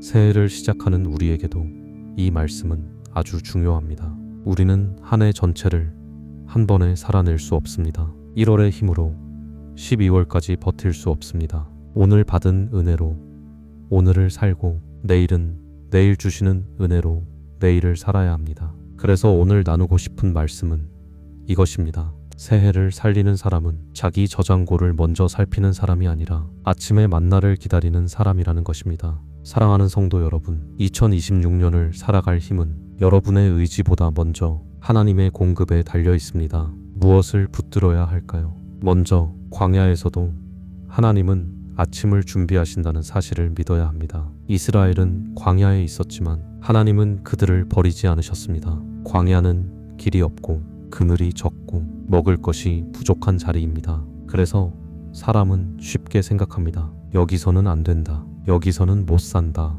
여기서는 끝이다. 그러나 하나님은 바로 그 광야에서 하늘 문을 여셨습니다. 만나는 밭에서 난 것이 아니었습니다. 사람이 만들어낸 것도 아니었습니다. 오직 하나님께로부터 온 것이었습니다. 우리 인생도 그렇습니다. 어떤 해는 푸른 초장처럼 느껴지지만 어떤 해는 광야처럼 느껴집니다. 풀리지 않는 문제, 예상치 못한 비용, 관계의 긴장, 몸과 마음의 피곤함, 설명하기 어려운 답답함, 이 모든 것이 겹치면 사람은 쉽게 말합니다. 나는 지금 광야에 있다. 그런데 중요한 것은 광야가 어디냐가 아니라 광야에도 하나님이 계시느냐 하는 것입니다. 답은 분명합니다. 하나님은 광야에도 계십니다. 아니, 광야에서 더 분명하게 만나 주실 때가 많습니다. 신명기 8장은 하나님께서 광야에서 만나를 먹이신 이유를 설명합니다. 사람이 떡으로만 사는 것이 아니요 여호와의 입에서 나오는 모든 말씀으로 사는 줄을 알게 하려 하심이라. 광야는 우리를 죽이기 위한 자리가 아니라 무엇으로 사는지를 다시 배우게 하는 자리입니다. 새해 첫 아침 이렇게 기도해야 합니다. 주님, 제가 지금 광야 같은 시간을 지나고 있다 해도 하나님이 준비하신 아침이 있다는 것을 믿게 해 주십시오. 제가 보는 것은 메마른 땅이지만 주님은 이미 하늘의 양식을 준비하고 계심을 믿게 해 주십시오. 목포에 사는 최은주 집사님은 지난해 말 갑자기 돌봄이 필요한 어머니를 집으로 모시게 되면서 생활 리듬이 완전히 바뀌었습니다. 아침부터 저녁까지 해야 할 일이 많아졌고 계획했던 일들은 자꾸 뒤로 밀렸습니다. 그분은 솔직히 새해가 두려웠다고 했습니다. 이제 나는 내 시간 없이 살아야 하나? 이 생활을 얼마나 버틸 수 있을까? 그런데 새해 첫날 새벽에 출애굽기 16장을 읽다가 광야에도 아침을 준비하시는 하나님을 보게 되었다고 했습니다. 그리고 이렇게 기도했습니다. 주님, 오늘 하루치 은혜만 먼저 주십시오. 1년치를 미리 보려고 하지 않겠습니다. 그 한 기도 뒤에 상황이 당장 쉬워진 것은 아니었습니다. 하지만 하루를 사는 태도가 바뀌었습니다. 그날을 버티는 것이 아니라 그날 주시는 은혜를 찾기 시작한 것입니다. 사랑하는 여러분, 광야에서 먼저 찾아야 할 것은 출구가 아니라 만나입니다. 출구는 하나님이 정하실 수 있습니다. 그러나 오늘 아침 먹어야 할 양식은 반드시 주십니다. 둘째로, 어제의 만나로 오늘을 살 수 없다는 사실을 기억해야 합니다. 이스라엘 백성은 만나를 받았지만 그것을 다음 날까지 남겨두면 벌레가 생기고 냄새가 났습니다. 왜 하나님은 그렇게 하셨을까요? 백성이 매일 하나님을 찾게 하시기 위해서였습니다. 어제 받은 은혜를 저장해두고 오늘은 기도 없이 살게 하지 않으시려는 것이었습니다. 우리도 자주 이 실수를 합니다. 예전에 은혜 받았던 기억이 있습니다. 예전에 눈물로 기도했던 시간이 있습니다. 예전에 살아계신 하나님을 강하게 경험했던 순간이 있습니다. 그것은 참 귀한 것입니다. 그러나 과거의 은혜가 오늘의 순종을 대신해 주지는 않습니다. 작년에 뜨거웠다고 해서 올해 자동으로 뜨거운 것은 아닙니다. 어제 성경을 많이 읽었다고 해서 오늘 마음이 저절로 살아나는 것도 아닙니다. 하나님은 오늘의 하나님이시기 때문입니다. 예레미야애가 3장은 말합니다. 이것들이 아침마다 새로우니 주의 성실하심이 크시도소이다. 아침마다 새롭다는 것은 어제는 틀렸다는 뜻이 아닙니다. 오늘 필요한 은혜가 따로 있다는 뜻입니다. 새해를 살리려면 어제의 감격을 자랑하는 사람이 아니라 오늘의 은혜를 구하는 사람이 되어야 합니다. 새해 첫 아침 이렇게 기도해야 합니다. 주님, 어제 받은 은혜를 추억만 하지 않게 해 주십시오. 오늘 제게 필요한 말씀을 주시고 오늘 제게 필요한 위로를 주시고 오늘 제게 필요한 순종을 주십시오. 과거의 간증으로 버티는 사람이 아니라 오늘의 은혜로 살아가는 사람이 되게 해 주십시오. 의정부에 사는 박재훈 성도는 몇 년 전 큰 은혜를 경험한 적이 있었습니다. 기도원에서 말씀을 듣다가 삶의 방향이 완전히 바뀌는 체험을 했고 그 뒤로 한동안 정말 뜨겁게 신앙생활을 했습니다. 그런데 시간이 지나면서 점점 바빠졌고 신앙의 열기는 기억 속 이야기처럼 남기 시작했습니다. 겉으로는 괜찮아 보였지만 마음은 자꾸 메말라 갔다고 했습니다. 새해 첫날 아침 그는 이런 생각이 들었다고 합니다. 나는 아직도 몇 년 전 받은 은혜 이야기로만 살고 있구나. 그래서 그날 이렇게 기도했습니다. 주님, 예전에 만난 주님 이야기만 하지 않게 하시고 오늘도 저를 찾아와 주십시오. 그 짧은 기도 뒤에 그분은 매일 아침 10분이라도 먼저 말씀을 펴기 시작했습니다. 작은 순종이었지만 그 작은 아침들이 쌓이자 마음이 다시 살아나기 시작했습니다. 사랑하는 여러분, 과거의 만나를 기억하는 것은 중요합니다. 그러나 오늘의 만나를 받지 않으면 우리는 금세 힘을 잃습니다. 셋째로, 하나님은 각 사람에게 필요한 만큼의 만나를 주신다는 사실을 믿어야 합니다. 출애굽기 16장을 보면 많이 거둔 자도 남지 않았고 적게 거둔 자도 부족하지 않았습니다. 이 말씀이 얼마나 위로가 되는지 모릅니다. 하나님은 사람을 비교하며 먹이시지 않으십니다. 누구는 많이 주고 누구는 적게 주는 방식으로 우리를 조롱하지 않으십니다. 하나님은 각 사람의 형편을 아십니다. 각 가정의 필요를 아십니다. 각 사람이 감당할 무게를 아십니다. 우리는 자꾸 남의 몫을 바라봅니다. 왜 저 사람에게는 저런 길이 열릴까? 왜 저 집에는 저런 평안이 있을까? 왜 나는 이 정도밖에 안 될까? 그러나 하나님의 공급은 비교가 아니라 관계 안에서 주어집니다. 하나님은 남의 그릇 기준으로 내 삶을 채우시지 않습니다. 내가 필요한 만큼, 내가 오늘 감당할 만큼, 내 영혼을 살릴 만큼 채우십니다. 그러므로 믿음은 남보다 많이 받는 데 있지 않습니다. 하나님이 내게 주시는 몫을 감사히 받는 데 있습니다. 해야 새해 첫 아침 이렇게 기도해야 합니다. 주님, 남의 만나를 바라보며 불평하지 않게 해주십시오. 제게 주신 오늘의 몫을 감사하게 하시고 화술, 고 부족해 보이는 순간에도 주님이 아신다는 사실을 믿게 해 주십시오. 비교의 눈이 아니라 감사의 눈을 열어 주십시오. 춘천에 사는 손민호 청년은 지난해부터 형제들 가운데 자신만 유독 늦게 간다고 느꼈습니다. 형은 직장에서 자리를 잡았고 동생은 결혼 준비를 하고 있었는데 본인은 여전히 진로를 고민하는 중이었습니다. 그래서 집에만 가면 마음이 작아졌습니다. 새해 첫날에도 괜히 가족과 밥 먹는 자리에서 말수가 줄어들었다고 했습니다. 그런데 그날 저녁 예배에서 많이 거둔 자도 남지 아니하고 적게 거둔 자도 부족하지 아니하였더라는 말씀을 듣고 눈물이 났다고 했습니다. 하나님이 남의 인생 기준으로 자기를 평가하지 않으신다는 사실이 너무 위로가 되었기 때문입니다. 그날 이후 그는 이렇게 기도하기 시작했습니다. 주님, 오늘 제게 필요한 만나를 주십시오. 남의 길을 부러워하느라 제 앞에 놓인 은혜를 놓치지 않게 해주십시오. 사랑하는 여러분, 하나님의 공급은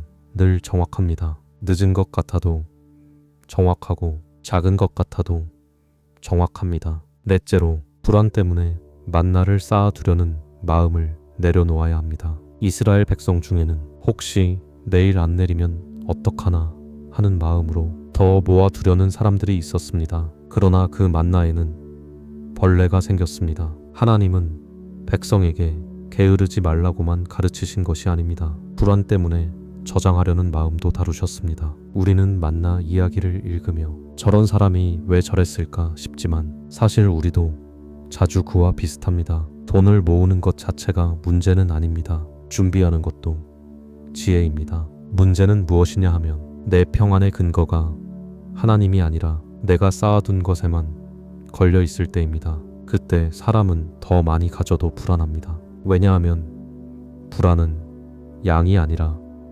주인을 바꾸는 문제이기 때문입니다. 하나님이 내 삶의 주인이 아니고 내 저장고가 주인이 되면 창고가 가득해도 마음은 비어 있습니다. 예수님은 마태복음 6장에서 먼저 그의 나라와 그의 의를 구하라고 하셨습니다. 그리고 이 모든 것을 더 하시리라 말씀하셨습니다. 이 약속은 준비하지 말라는 뜻이 아니라 무엇을 먼저 믿을지 결정하라는 뜻입니다. 새해 첫 아침 이렇게 기도해야 합니다. 주님, 제가 불안해서 움켜쥐는 마음을 내려놓습니다. 준비는 하되 두려움의 종이 되지 않게 해주십시오. 쌓아둔 것이 아니라 살아계신 하나님 때문에 평안한 사람이 되게 해주십시오. 김해에 사는 문지영 권사님은 지난해 물가가 오르고 예상치 못한 지출이 겹치면서 마음이 늘 바짝 말라 있었다고 했습니다. 무엇을 사도 아깝고 무엇을 먹어도 불안했고 통장 숫자를 보지 않으면 잠이 오지 않았다고 했습니다. 새해 첫날 아침 그분은 냉장고를 열었다가 가득한 반찬보다 더 큰 공허를 느꼈다고 합니다. 채워둔 음식은 있었는데 마음은 여전히 궁핍했던 것입니다. 그때 그분은 식탁 앞에 앉아 이렇게 기도했습니다. 주님, 제 마음이 물건을 쌓아두는 곳이 되지 말게 하시고 주님을 신뢰하는 곳이 되게 해 주십시오. 그 이후 그분은 무모하게 살기 시작한 것이 아니라 작은 감사 기도를 회복했다고 했습니다. 밥을 먹기 전 장을 보고 돌아온 뒤 공과 금을 내고 나서도 주님이 여기까지 채우셨다고 고백하기 시작했습니다. 불안은 한 번에 사라지지 않았지만 감사가 불안보다 조금씩 커졌습니다. 이것이 만나를 배우는 삶입니다. 다섯째로, 쉼도 하나님의 공급이라는 사실을 받아들여야 합니다. 출애굽기 16장에는 특별한 장면이 있습니다. 엿새째에는 2배를 거두고 7째 날에는 거두러 나가지 말라고 하십니다. 왜냐하면 안식일이기 때문입니다. 이 말씀은 아주 중요합니다. 하나님은 만나를 통해 먹을 것만 가르치신 것이 아니라 쉼도 가르치셨습니다. 우리 시대의 사람들은 쉬는 것을 두려워합니다. 잠시 멈추면 뒤처질 것 같고, 쉬면 손해 볼 것 같고, 숨 고르면 다른 사람이 앞질러 갈 것 같습니다. 그래서 몸이 지쳐도 달리고, 마음이 메말라도 일하고, 영혼이 울어도 계속 움직입니다. 그러나 하나님은 백성에게 말씀하십니다. 내가 너를 먹인다. 그러니 하루쯤 쉬는 것으로 무너지지 않는다. 이것이 믿음입니다. 쉼은 게으름이 아닙니다. 쉼은 하나님이 하나님 되심을 인정하는 행위입니다. 내가 하루 멈춘다고 세상이 무너지지 않는다는 고백입니다. 내 손이 아니라 하나님 손이 이 삶을 붙들고 계신다는 신뢰입니다. 새해 첫 아침 이렇게 기도해야 합니다. 주님, 쉼을 잃어버린 제 마음을 불쌍히 여겨주십시오. 분주함으로 신실함을 증명하려는 교만을 내려놓게 해주십시오. 멈추어도 되는 자리에서 멈출 줄 아는 믿음을 주시고, 주님 안에서 쉬는 법을 다시 배우게 해주십시오. 부천에 사는 유재성 집사님은 회사 일도 바빴지만 교회 봉사까지 놓치지 않으려 애쓰는 분이었습니다. 겉으로 보기에는 참 충성된 사람처럼 보였지만 어느 순간부터 예배 시간에도 머리가 멈추지 않았다고 합니다. 앉아 있어도 다음 일정만 생각났고, 기도하려 해도 해야 할 일 목록이 떠올랐습니다. 새해 첫날 새벽, 그분은 출애굽기 16장을 읽다가 안식일에도 만나를 거두러 나간 사람들을 보고 자기 모습이 보였다고 했습니다. 하나님이 쉬라고 하시는데도 불안해서 밖으로 뛰어나가는 마음 말입니다. 그날 그는 이렇게 기도했습니다. 주님, 제가 일하지 않으면 안 되는 사람처럼 살았습니다. 그러나 저를 살리는 것은 제 노동이 아니라 주님의 은혜입니다. 그 이후 그는 일정 일부를 정리하고 가족과 함께 드리는 저녁 기도 시간을 다시 만들었습니다. 조금 덜 바빴지만 조금 더 평안해졌다고 했습니다. 사랑하는 여러분, 새해를 잘 살려면 잘 일하는 법만 배우면 안 됩니다. 잘 쉬는 믿음도 배워야 합니다. 여섯째로, 하나님이 주신 만나를 기억의 항아리에 담아 두어야 합니다. 출애굽기 16장 후반을 보면 하나님은 만나 한 오멜을 항아리에 담아 후대가 보게 하라고 하십니다. 왜 그랬을까요? 사람이 너무 잘 잊기 때문입니다. 배고플 때는 기도하다가 배부르면 금세 잊습니다. 간절할 때는 매달리다가 조금 숨통이 트이면 감사가 흐려집니다. 그래서 하나님은 기억하게 하십니다. 은혜를 기억하는 것은 감상에 젖는 일이 아닙니다. 믿음을 지키는 일입니다. 하나님이 하신 일을 잊지 않는 사람은 다음 광야에서도 쉽게 무너지지 않습니다. 지난해 하나님이 나를 살리셨다는 기억은 올해의 두려움을 이기는 힘이 됩니다. 그러므로 새해 첫 아침, 우리는 단지 새로운 것만 바라볼 것이 아니라 이미 주신 은혜도 세어보아야 합니다. 주님이 지켜주신 밤들이 있었습니다. 문제가 다 끝난 것은 아니어도 결국 지나오게 하신 계절들이 있었습니다. 사람이 떠나도 무너지지 않게 붙드신 날들이 있었습니다. 그 은혜를 기억해야 합니다. 새해 첫 아침, 이렇게 기도해야 합니다. 주님, 잊지 않게 해주십시오. 제가 지나온 광야에서 주님이 주신 만나를 잊지 않게 해주십시오. 올해의 불안이 커질 때마다 지난해의 인도하심을 기억하게 해주십시오. 제 안에 감사의 항아리를 세워주십시오. 순천에 사는 정하늘 성도는 지난해 너무 힘들어서 하나님이 아무것도 안 하신 것처럼 느껴졌다고 했습니다.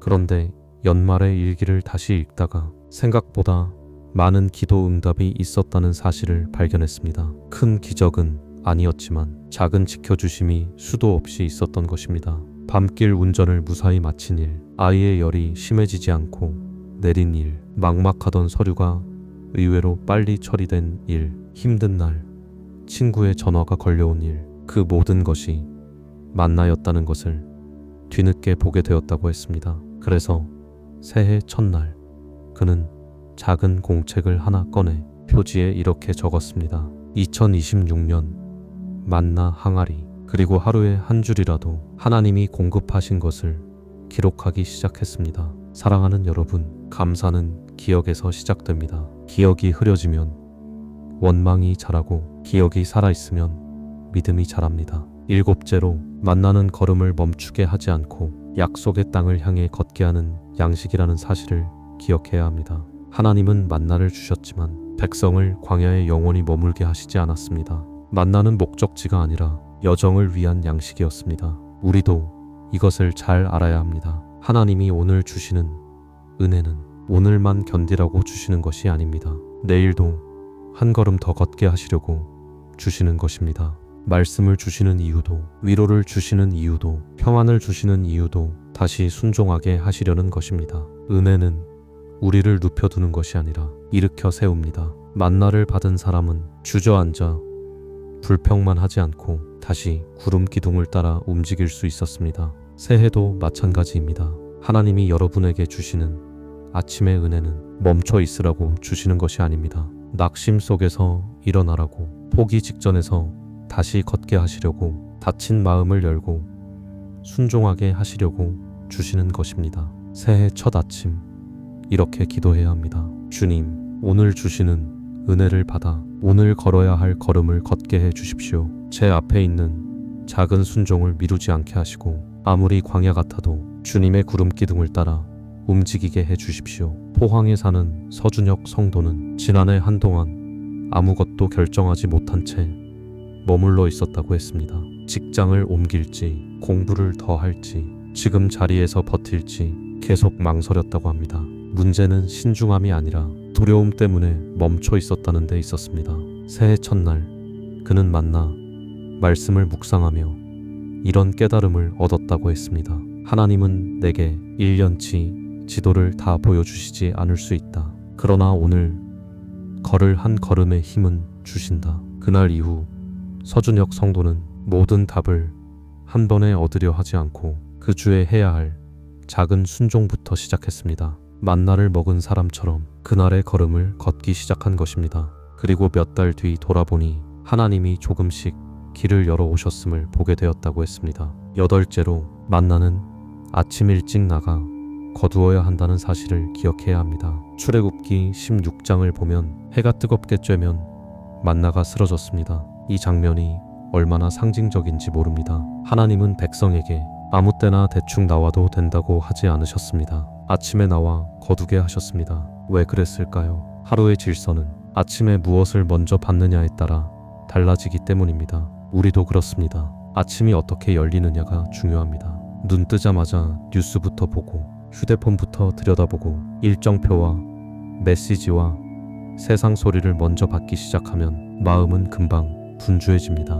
그러면 그날 하루는 이미 열기 속에서 시작되는 것입니다. 반대로 짧은 시간이라도 먼저 하나님 앞에 머물면 영혼은 만나를 받습니다. 상황은 똑같아도 마음의 중심이 달라집니다. 잠언 8장 17절에서 하나님은 말씀하십니다. 나를 사랑하는 자들이 나의 사랑을 입으며 나를 간절히 찾는 자가 나를 만날 것이니라. 아침에 만나는 열심 많은 몇 사람만의 특권이 아닙니다. 하나님을 먼저 찾는 사람에게 주시는 은혜입니다. 길게 하지 못해도 괜찮습니다. 완벽한 분위기를 갖추지 못해도 괜찮습니다. 핵심은 우선순위입니다. 누구의 음성을 먼저 듣고 하루를 시작하느냐 하는 것입니다. 새해 첫 아침 이렇게 기도해야 합니다. 주님, 제가 아침의 첫 자리를 세상에게 빼앗기지 않게 해주십시오. 분주함이 밀려오기 전에 먼저 주님의 얼굴을 구하게 해주십시오. 오늘 해야 할 일이 많아도 주님을 먼저 찾는 시간이 가장 실용적인 시간임을 믿게 해주십시오. 남양주에 사는 오세라 집사님은 늘 아침이 전쟁 같다고 했습니다. 아이들 준비, 도시락, 출근, 연락할 일들까지 눈 뜨는 순간부터 머리가 뛰기 시작했습니다.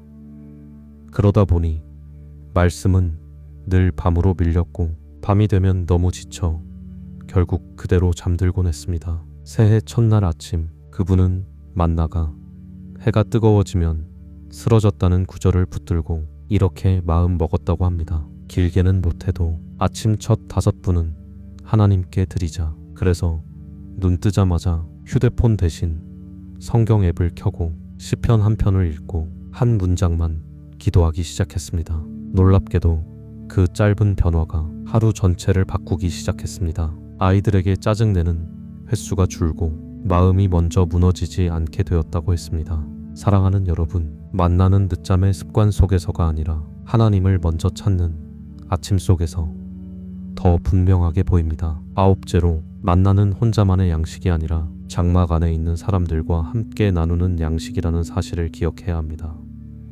출애굽기 16장을 보면 각 사람이 자기의 먹을 것대로 자기 장막 안에 있는 자를 위하여 거두라고 하십니다. 이것은 참 따뜻한 말씀입니다.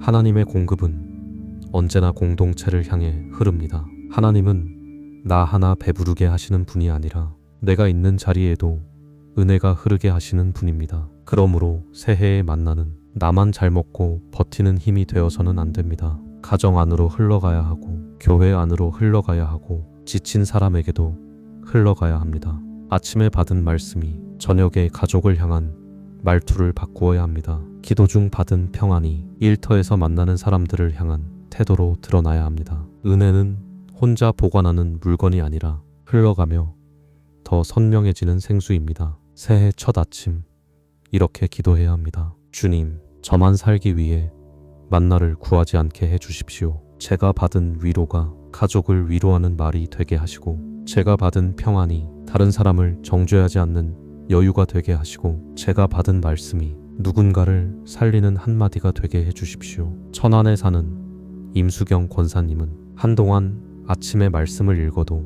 그것이 자기 혼자만의 경건으로 끝나는 것이 늘 아쉬웠다고 했습니다. 그런데 어느 날 만나 말씀을 묵상하다가 장막 안에 있는 사람을 위하여 거두라는 구절이 마음에 남았다고 합니다. 그 뒤로 그분은 아침에 받은 한 구절을 식탁에서 가족에게 짧게 나누기 시작했습니다. 처음에는 반응이 크지 않았습니다. 남편은 조용히 밥만 먹었고 아이들도 별말이 없었습니다. 그러나 시간이 지나자 가족이 어려운 일을 만날 때마다 어머니가 나누던 말씀이 떠오른다고 말하기 시작했습니다. 하나님은 한 사람의 아침을 통해 한 가정의 공기를 바꾸실 수 있습니다. 사랑하는 여러분, 여러분이 오늘 받은 만나는 여러분 혼자만을 위한 것이 아닐 수 있습니다. 여러분이 있는 장막 안에 누군가를 살리기 위해 주신 것일 수 있습니다. 그러니 은혜를 받으십시오. 그리고 흘려보내십시오. 또 기억해야 할 것이 있습니다. 만나는 거창한 모습으로 오지 않았다는 사실입니다.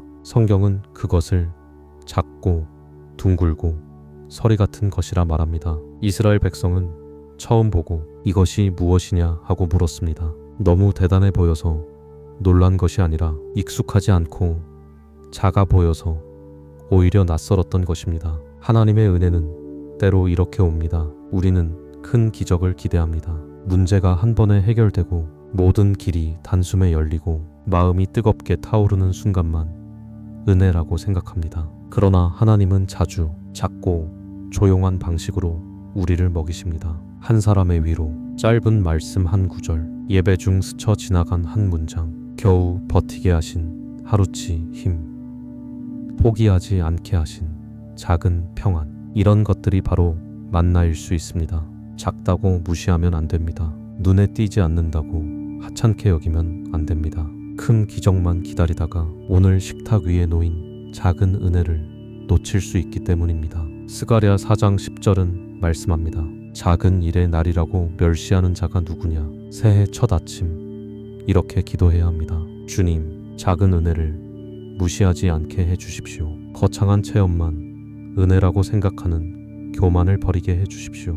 오늘 제게 주신 조용한 위로와 작은 도움과 짧은 말씀도 하늘에서 내린 만나로 받아들이게 해주십시오. 김포에 사는 이현주 성도는 지난해 오랫동안 큰 응답만 기다리다가 많이 지쳤다고 했습니다. 가정의 문제가 빨리 풀리기를 바랐고 상황이 눈에 띄게 바뀌기를 원했습니다. 그런데 새해 첫날 기도 후 부엌에서 차를 마시다가 창밖으로 들어오는 햇살을 보며 문득 이런 마음이 들었다고 합니다. 아무것도 바뀌지 않은 것 같지만 오늘도 내가 숨쉬고 있고 말씀을 펼 힘이 있고 무너지지 않고 여기까지 와 있구나. 그 사소해 보이는 깨달음이 그날 그분에게는 큰 만나가 되었습니다. 그 뒤로 이현주 성도는 하루 끝마다 오늘 받은 작은 만나 3가지를 적기 시작했습니다. 큰 응답은 아직 멀어 보여도 작은 은혜가 끊기지 않고 있다는 사실이 믿음을 지켜주었다고 했습니다. 그리고 또 한 가지, 만나는 허리를 굽혀 거두어야 했습니다. 하늘에서 내렸지만 백성이 가만히 누워있는 침상 위로 들어오지는 않았습니다. 장막 밖으로 나가야 했고 몸을 숙여야 했고 손으로 거두어야 했습니다. 이 장면 역시 중요합니다. 은혜는 전적으로 하나님께서 주시지만 그 은혜를 받는 자리에는 우리의 순종이 필요합니다. 말씀이 귀하다고 믿는다면 성경을 펴야 합니다. 기도가 살 길이라고 믿는다면 무릎을 꿇어야 합니다. 예배가 생명이라고 믿는다면 자리를 지켜야 합니다. 하나님은 은혜를 주시되 우리를 수동적인 사람으로 만들지 않으십니다. 하나님의 공급은 우리의 순종과 만나며 열매가 됩니다. 새해 첫 아침 이렇게 기도해야 합니다. 주님, 하늘에서 내리기만 기다리는 사람이 아니라 내리신 은혜를 거두는 사람 되게 해 주십시오. 말씀 앞에 몸을 숙이게 하시고 기도 앞에 자존심을 내려놓게 하시고 예배 앞에 게으름을 이기게 해 주십시오. 하나님이 주시는 만나를 제가 놓치지 않게 해 주십시오. 충주에서 직장을 다니는 박정우 성도는 지난해 내내 하나님이 왜 내 삶에 말씀하지 않으실까 불평했다고 했습니다. 그런데 연말에 돌아보니 자신은 성경을 거의 펴지 않았고 예배도 자주 늦었고 기도는 피곤하다는 이유로 미뤄왔다고 했습니다. 하늘에서 만나가 내리지 않은 것이 아니라 자기가 장막 밖으로 잘 나가지 않았던 것입니다. 새해 첫날 그는 회개하며 이렇게 기도했습니다. 주님, 은혜가 없다고 원망하기 전에 은혜를 받는 자리로 먼저 나가게 해 주십시오. 그 후로 그는 매일 완벽하게 하지는 못해도 출근 전에 짧은 기도와 말씀 읽기를 먼저 두기 시작했습니다. 그 작은 허리 굽힘이 올해의 방향을 바꾸기 시작했다고 고백했습니다. 사랑하는 성도 여러분, 지금까지 새해를 살리는 아침의 만나를 함께 묵상했습니다. 광야에서도 하나님은 아침을 준비하십니다. 어제의 만나로 오늘을 살 수 없습니다. 하나님은 각 사람에게 필요한 만큼의 만나를 주십니다. 불안 때문에 쌓아두려는 마음을 버려야 합니다. 쉼도 하나님의 공급입니다. 받은 만나를 기억의 항아리에 담아 두어야 합니다. 그리고 만나는 우리를 다시 걷게 하는 양식입니다. 그러니 내일 아침 눈을 뜨면 제일 먼저 부족함부터 세지 마십시오. 두려움부터 계산하지 마십시오. 올해를 다 살아낼 힘이 없다고 낙심하지도 마십시오. 하나님은 여러분에게 1년치 힘을 한 번에 주시지 않을 수 있습니다. 그러나 오늘 하루를 살 힘은 반드시 주십니다.